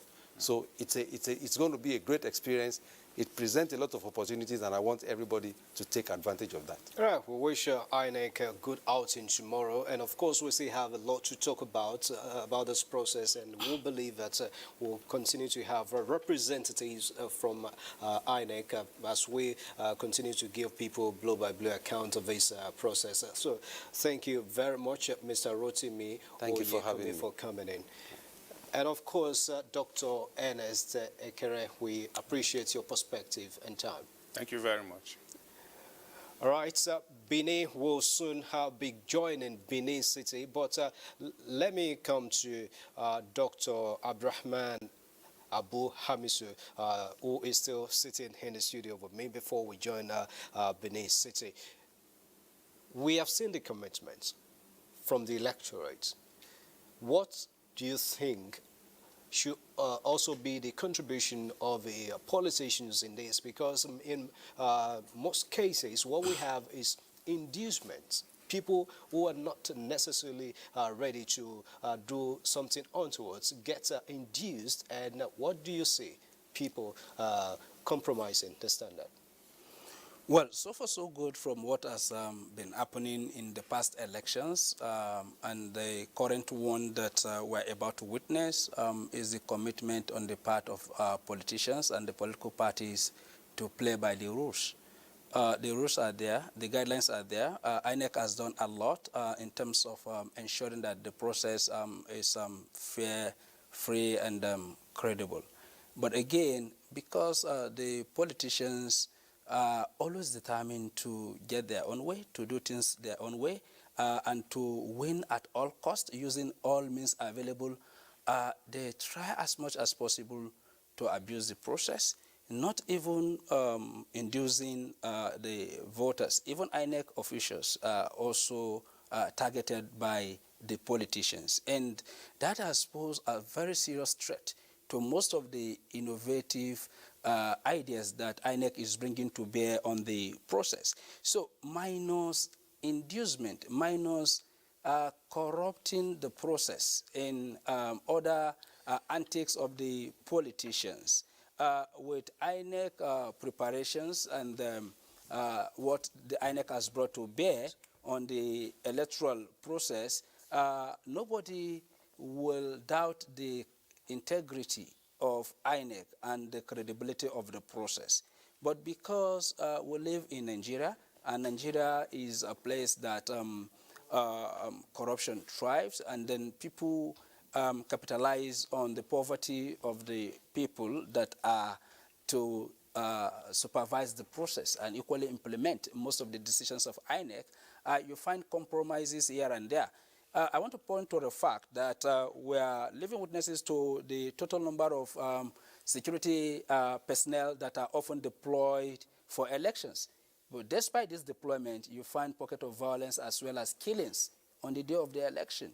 What happened in River State is still fresh in our minds, because we thought with the massive deployment, there won't be casualties across, but we witnessed some killings and deaths that were recorded. So mostly it is not always the preparations that are the problems.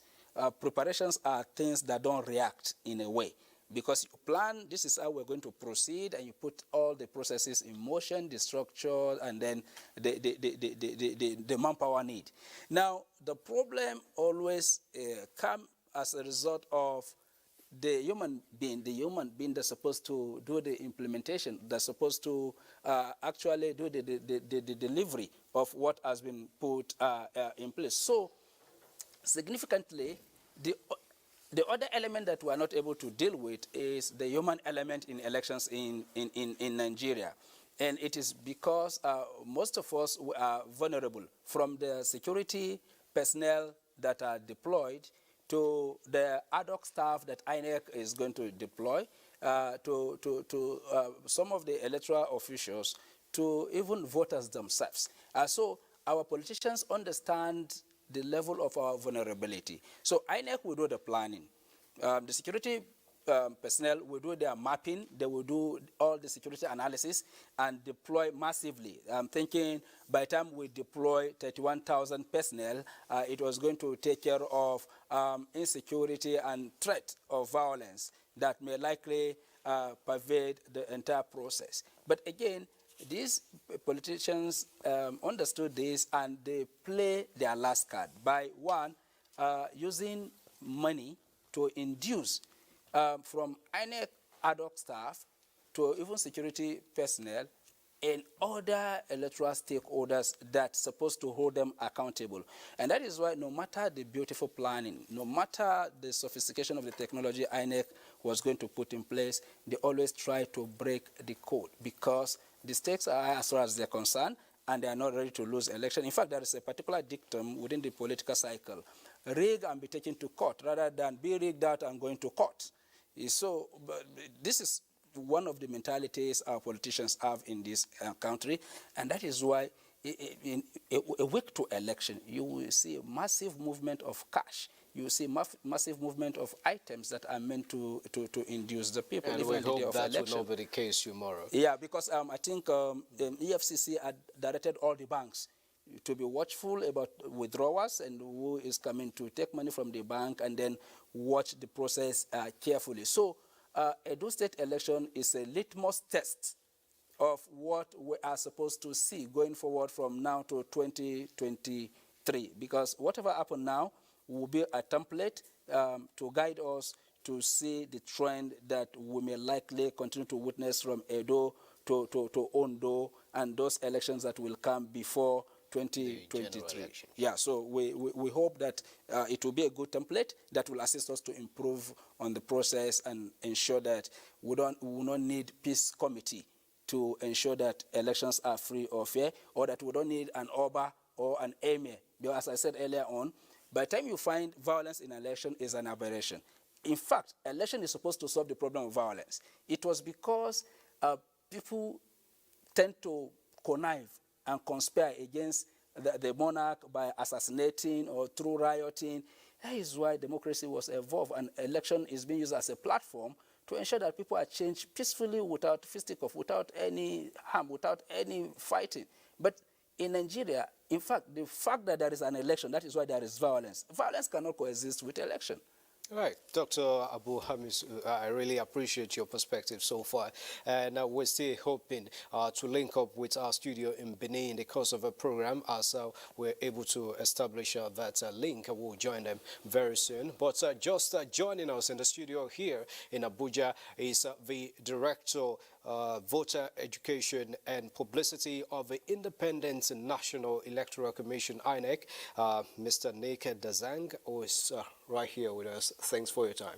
Thank you for having me. All right, before you came in, we got a report from Benin City, from Edo State, and people are showing commitment, traveling from one part of the state to the other to participate in this process. It shows they are very conscious of what is happening now, and of course, spending their own money to move around just to elect a new leader. What do you think has worked in this case? Well, I think that must be attributed to the high mobilization of the citizenry of Edo State that preceded what will happen tomorrow. For the past 3 weeks or thereabouts, some of us have been commuting between Abuja and Benin. And what we have done in the commission is to intensify the voter education and publicity concerning the education. We also intensified the engagement with stakeholders, climaxing in the peace accords that were signed on Tuesday.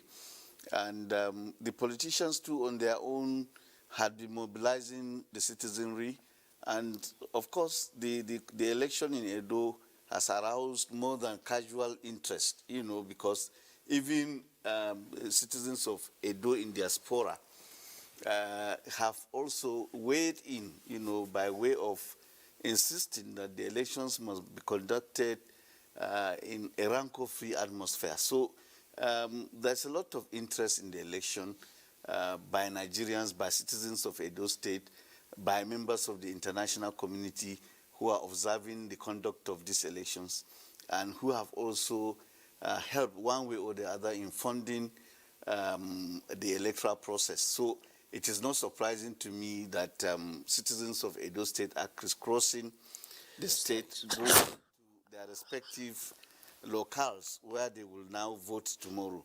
The law insists that you must vote where you are registered for now, so it is not surprising that people are also trying to defer to that law.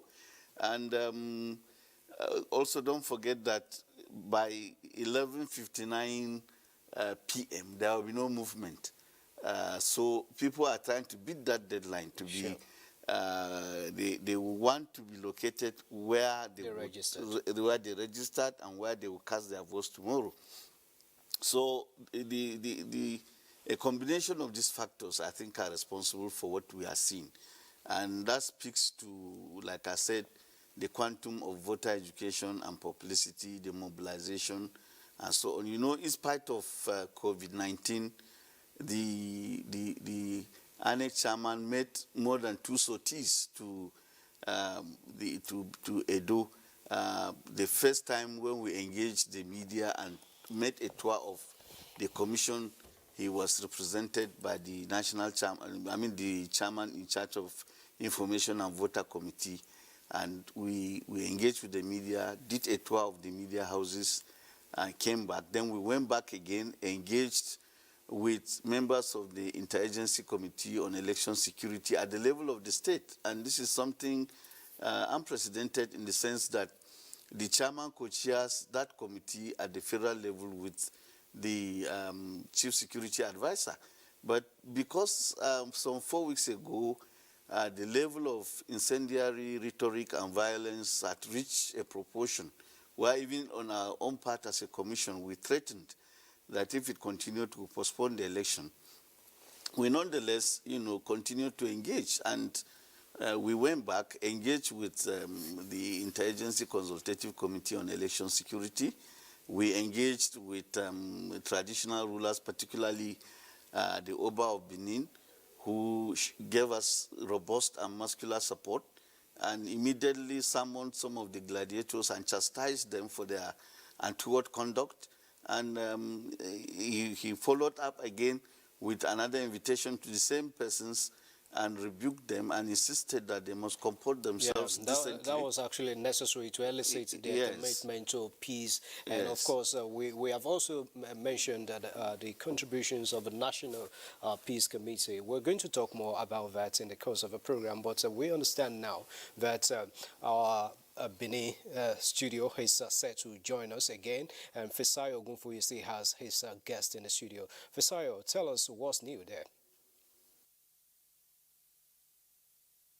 I'll explain to you why you have not been able to link us since. It's raining heavily right here in Benin at the moment.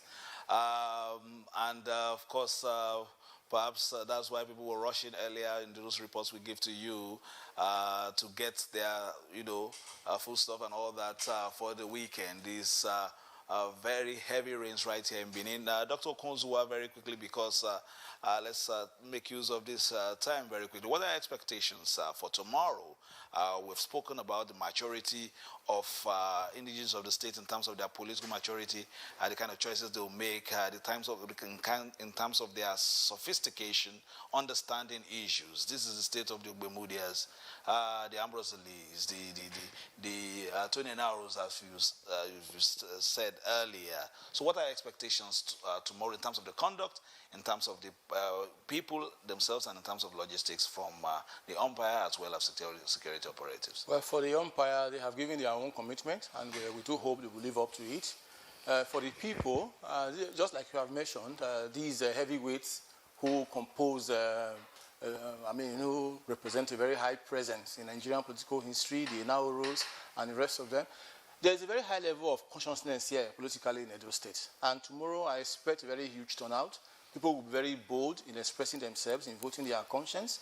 And we do hope those who are going to be responsible in safeguarding the environment will make sure these people really have a conducive environment for expressing themselves. So we expect we are going to have a governor who will enjoy the free mandate of the people, whose legitimacy will not be in doubt on account of tomorrow's people's voting pattern tomorrow, if they are not molested. And that is going to be up to the security agents to guarantee. All right, like I said, when we're entering and when we're starting from here, the candidates, all 14 of them have submitted their examination papers. The Electorate will mark tomorrow, so we'll see how that turns out. In terms of the umpire, our correspondent, Ogochukwu Kaona, now gives us an impression of the last-minute preparations for INEC to make sure that men and materials arrive different destinations, as well as what they are doing in terms of the marching orders to the ad hoc staff. Activities here are at the peak, with those in the premises engaged in one pressing task or the other. Spokesman for the commission in the state is on hand to give the actual situation at the time of filing this report. I'm also getting reports from the electoral officers that all the materials got safely to the local government offices, of course, with the support of the security, all the materials got safely, and of course also the party agents that also followed them. All the materials got safely to the local government offices, and they are sorting the materials out one after the other. By sometime this afternoon, they move to the rack centers, and then the election will start tomorrow. So, so far so good. We are ready, we are set, and also, God willing, God has provided a good weather. Yesterday it didn't rain. Today it's not raining again. We also pray that even tomorrow it won't rain, so that we'll have a very good election. The collation will be done at our permanent office at Ikoba Hill. That's where we have our collation office. But we are having, we will have a briefing with the collation officers this evening. Victor Odion Archer reports that the INEC office in Auchi, Esako West, is also witnessing an influx of security personnel and party agents coming to obtain materials. Ad hoc staff are also verifying their names on the list displayed. In Benin, Ogochkuka Ona, NTA News. All right, Mr. Timidi has left here. His prediction for weather seemed not to be on the nail, because just after he left, the rains escorted him to his destination. So the way it is, we'll be looking at the vagaries of weather as well in terms of getting this election underway, and of course lumping that alongside the issue of the riverine areas, the huge water bodies that are swelling at this time. Those are the logistics that INEC will be battling with to make sure that we get the election materials back on time after voting has been done. Well, yes, just like he said before he left, nobody has full control over the weather, and I don't think it's going to affect anything. Of course, it will discourage a few persons from coming out to vote, but that will be across board. We have 14 candidates, 2 are dominant, so we don't know who is going to be helped or who is not going to be helped by the weather. I think it doesn't tilt the scale in any person's favor. That's the most important thing, that people who still come out to vote, they will vote their own conscience, and however the votes are divided, the person who is going to have the majority of the vote would have earned the trust of the people, whether it rains or not. The number of persons that come out will still divide according to their own conscience. So it's the outcome we are waiting for, deriving from a process that is imbued with integrity.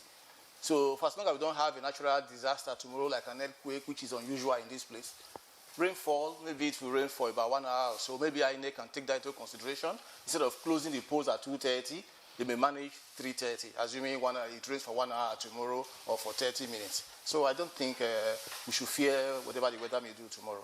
All right, and in terms of, you've spoken about, the sophistication of people of the state. In terms of other parties, you've talked about 2 dominant parties, and that's what has also been said in Abuja, but have they been able to galvanize imagination towards their parties in terms of perhaps ideologies, in terms of what they want to also deliver?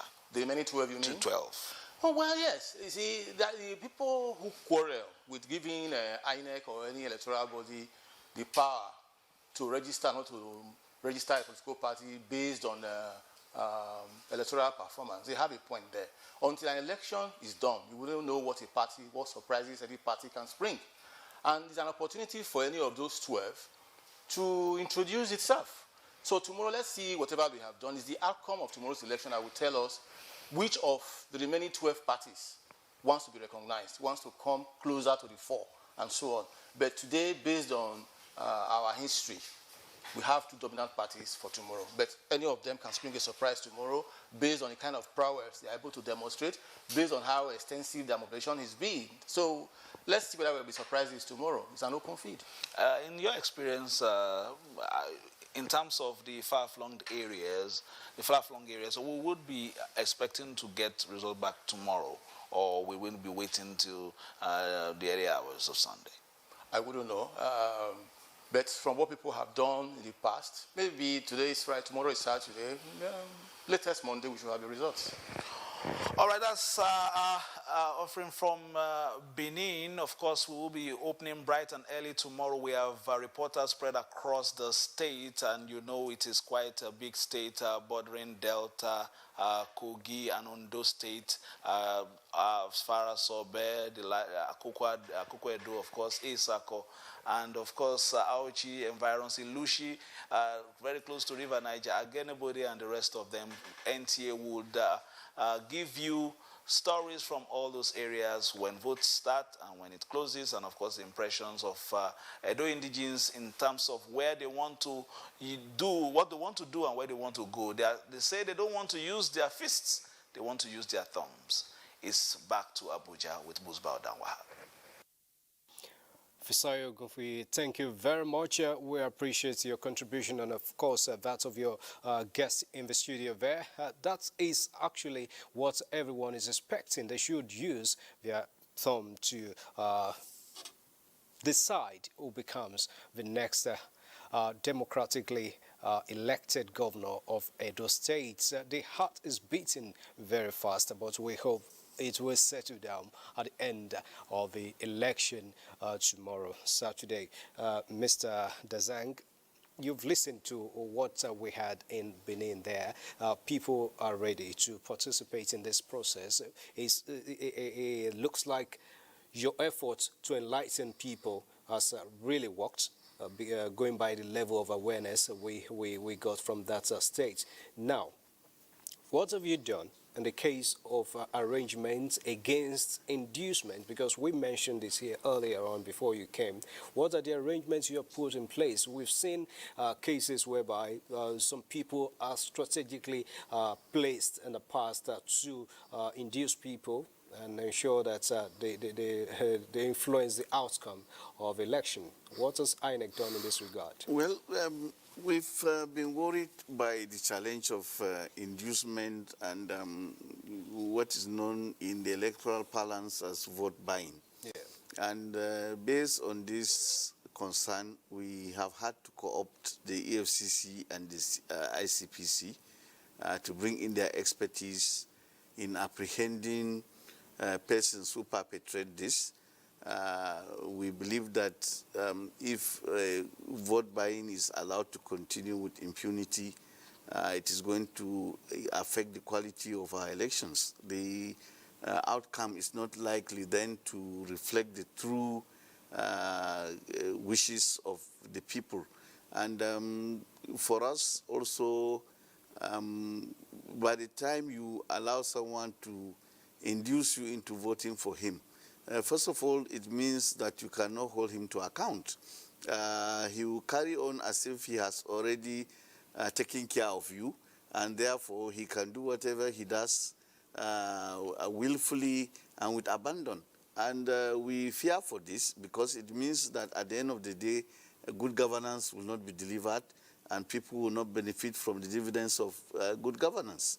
And there is no way we can sustain the democratic project without good governance. It is good governance that can sustain what we are doing. We are conscious of that, and that explains why to arrest it, we immediately co-opted the AFCC and ICPC, which we believe have the resources in terms of expertise, in terms of modus operandi, to apprehend those who perpetrate this and make our elections very clean and reflective of the true wishes of the people. Some of the people who are allowing themselves to be induced are vulnerable.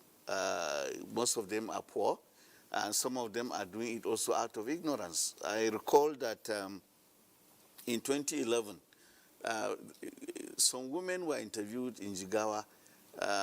They were induced by a politician who gave them wrappers. For them, they felt he was doing them a favor. They didn't know that they could still vote for him or against him and insist on things better than a wrapper. But because they were ignorant and they thought that if they reached that quid pro quo with him, if they reached that agreement with him, that was okay. But subsequently, when we began to educate them, they now realized that what they were doing was not correct.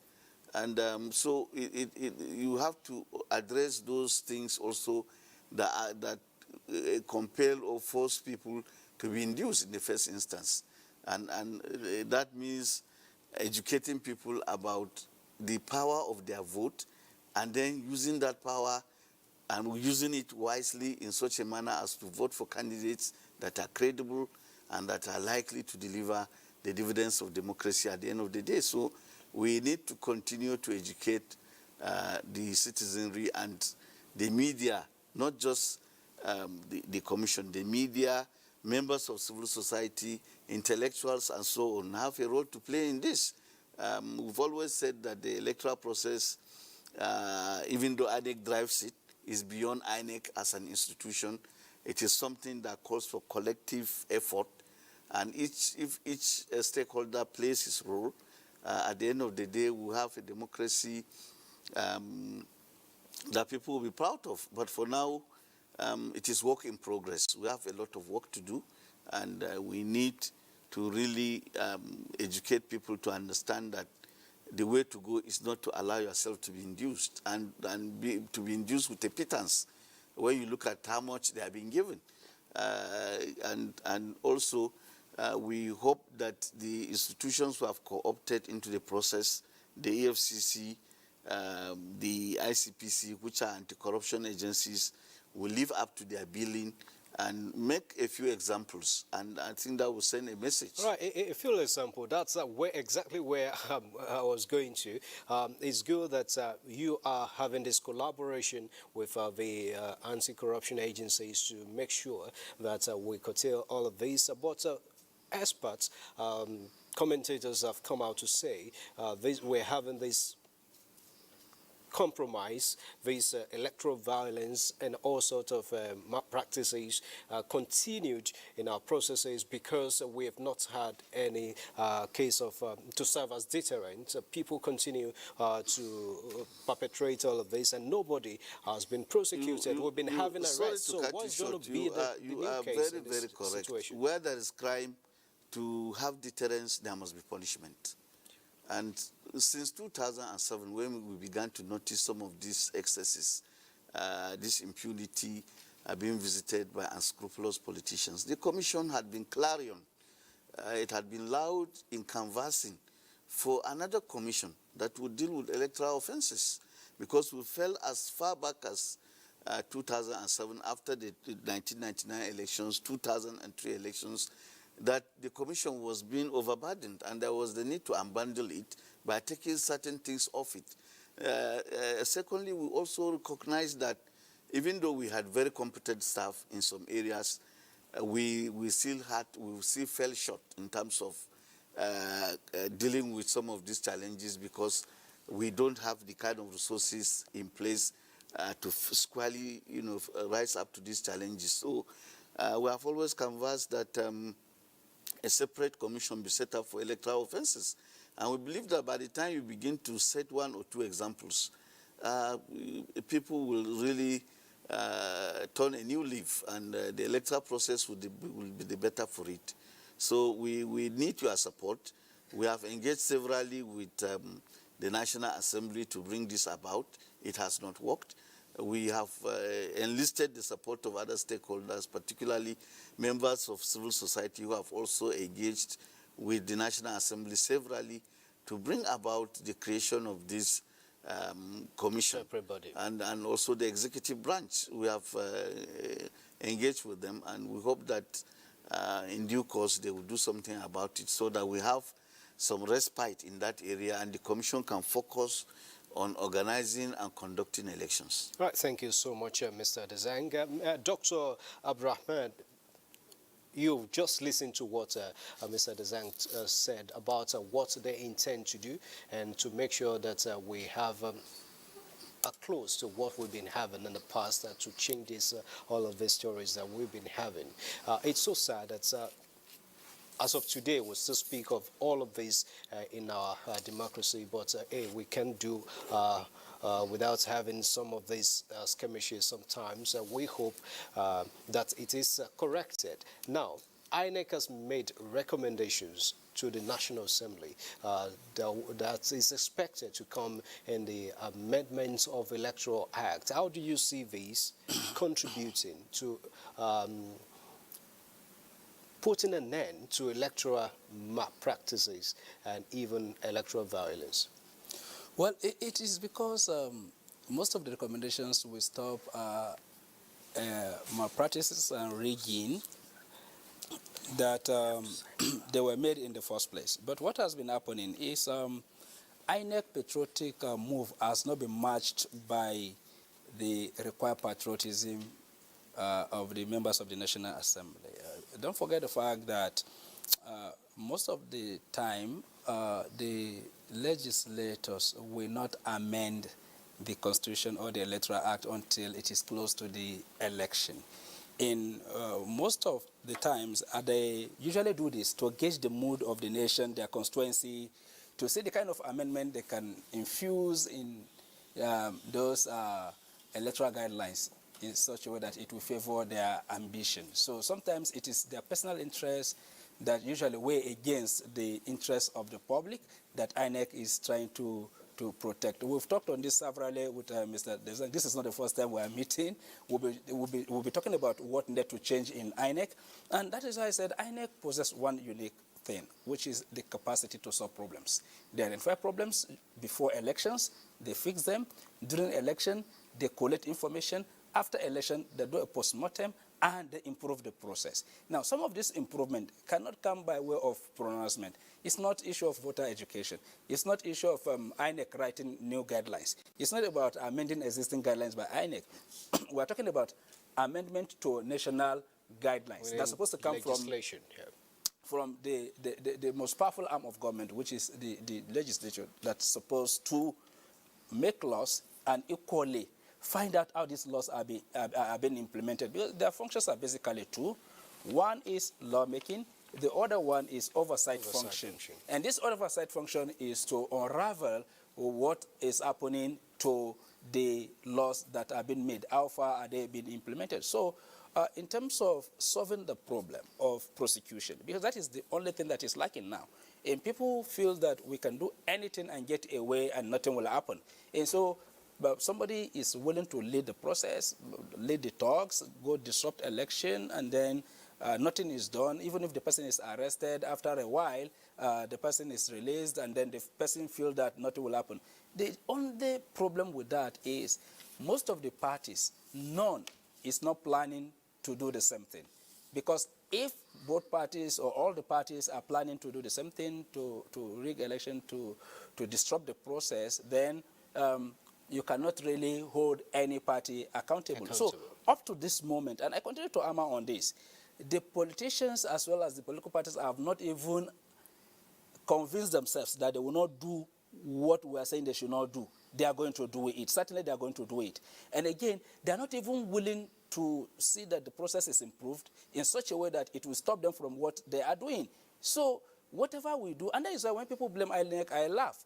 INEC has a limitation. The limitation is the limitation of the power that is given to INEC, within which INEC can act. So as a result, when you blame INEC for the things that INEC has not done, which is not even the responsibility of INEC to do.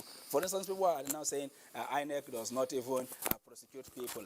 It's not the work of INEC to start prosecuting. It's the work of the security, and that is why the security is. And if you look at the entire constellation of forces that go into management of election, the security agencies are paramount in terms of securing the voting parameter, as well as the state and the local government. So we need to be patriotic in our actions. It doesn't matter. And one of the things that we've not learned is that when we're making laws in this country, we look at our interest. Basically, we look at our interest. What will happen to us as a group? What will happen to us as those people that are interested party in the entire lawmaking process? But we often forget that we're not going to be there forever and we're going to live. And sometimes we become victims of our own contraptions. So I think the current National Assembly, the current crop of people in the National Assembly should be patriotic enough to see the need to evolve laws. And then these laws are supposed to solve specific problems. And if these problems are solved, they are equally protected, whether they are in office or they are out of office. But if you are not patriotic enough and we continue to use our own personal interest as a gauge, as the only guideline towards making laws, at the end of it all, you will find flaws, you will find loopholes that can be exploited, and that is why if you go to court on the same issue, you find different interpretations because the loopholes are there, and they are deliberate, they are created in order... They are being capitalized. And they are being capitalized on. So you can't tell me that you cannot make a law that is watertight, that can take care of its own contradiction, because even the electronics that we use, there is what is called troubleshooting. Troubleshooting are anticipated challenges that may warrant that that device may not work. So if you try A and it doesn't work, you try B, it doesn't work, you try C, it doesn't work, it means you need a mechanic.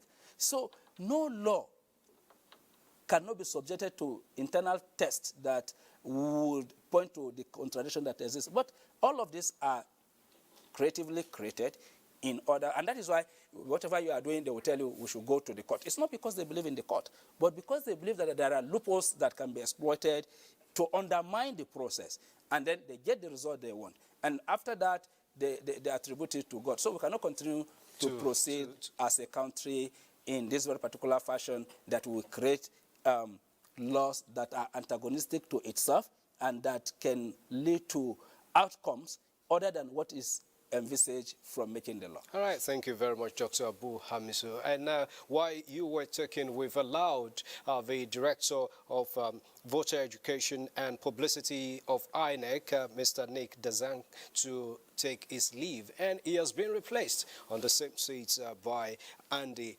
Ezani. He's the Deputy Director of Publicity, INEC. Thanks for joining us. Thank you very much. Good evening. All right, we've had a report from your men who have been on that same seat earlier in the studio. They've told us about the preparedness of INEC and what they have been able to put in place to ensure a free and fair election. Do you have any new information coming in? Well, there is no new information per se at the moment, but to say or to reiterate what I'm sure that Mr. Dazang said a while ago, that we are prepared, we are ready, we have distributed the materials, and we are just waiting for tomorrow. There is no new development short of the fact that we have virtually crossed all the T's and dotted all the I's. Okay, you had no issues taking the materials to the rec centers. Now, you need to deploy them to the polling units as early as possible tomorrow. How feasible do you see this getting to the polling units on time to ensure that the time of, that you have set for the commencement of election, which is 8:30 a.m., will be the time? No, we don't foresee any problem. You know, the essence of bringing these materials closer to the polling units, that's actually the reason why we created racks, what we call racks. That's the registration area centers. And this actually takes the materials from the local government areas nearer to those racks, and from there they move to the polling units, you know, the following day. We do not foresee any problem. It is something that has been happening. I think over time we've been able to fine-tune the mechanisms for, you know, deploying these materials, and we don't foresee any problem. All right, thank you very much, Mr. Ezani of the INEC. Now, Dr. Abu Hamisu, we have talked about it earlier. 31,000 police operatives deployed for this purpose of election in one state. If you take a look at the information that we have, police force has 370,000 personnel. And here, if we divide this by 36 states plus FCT, of course, practically we have 37 states.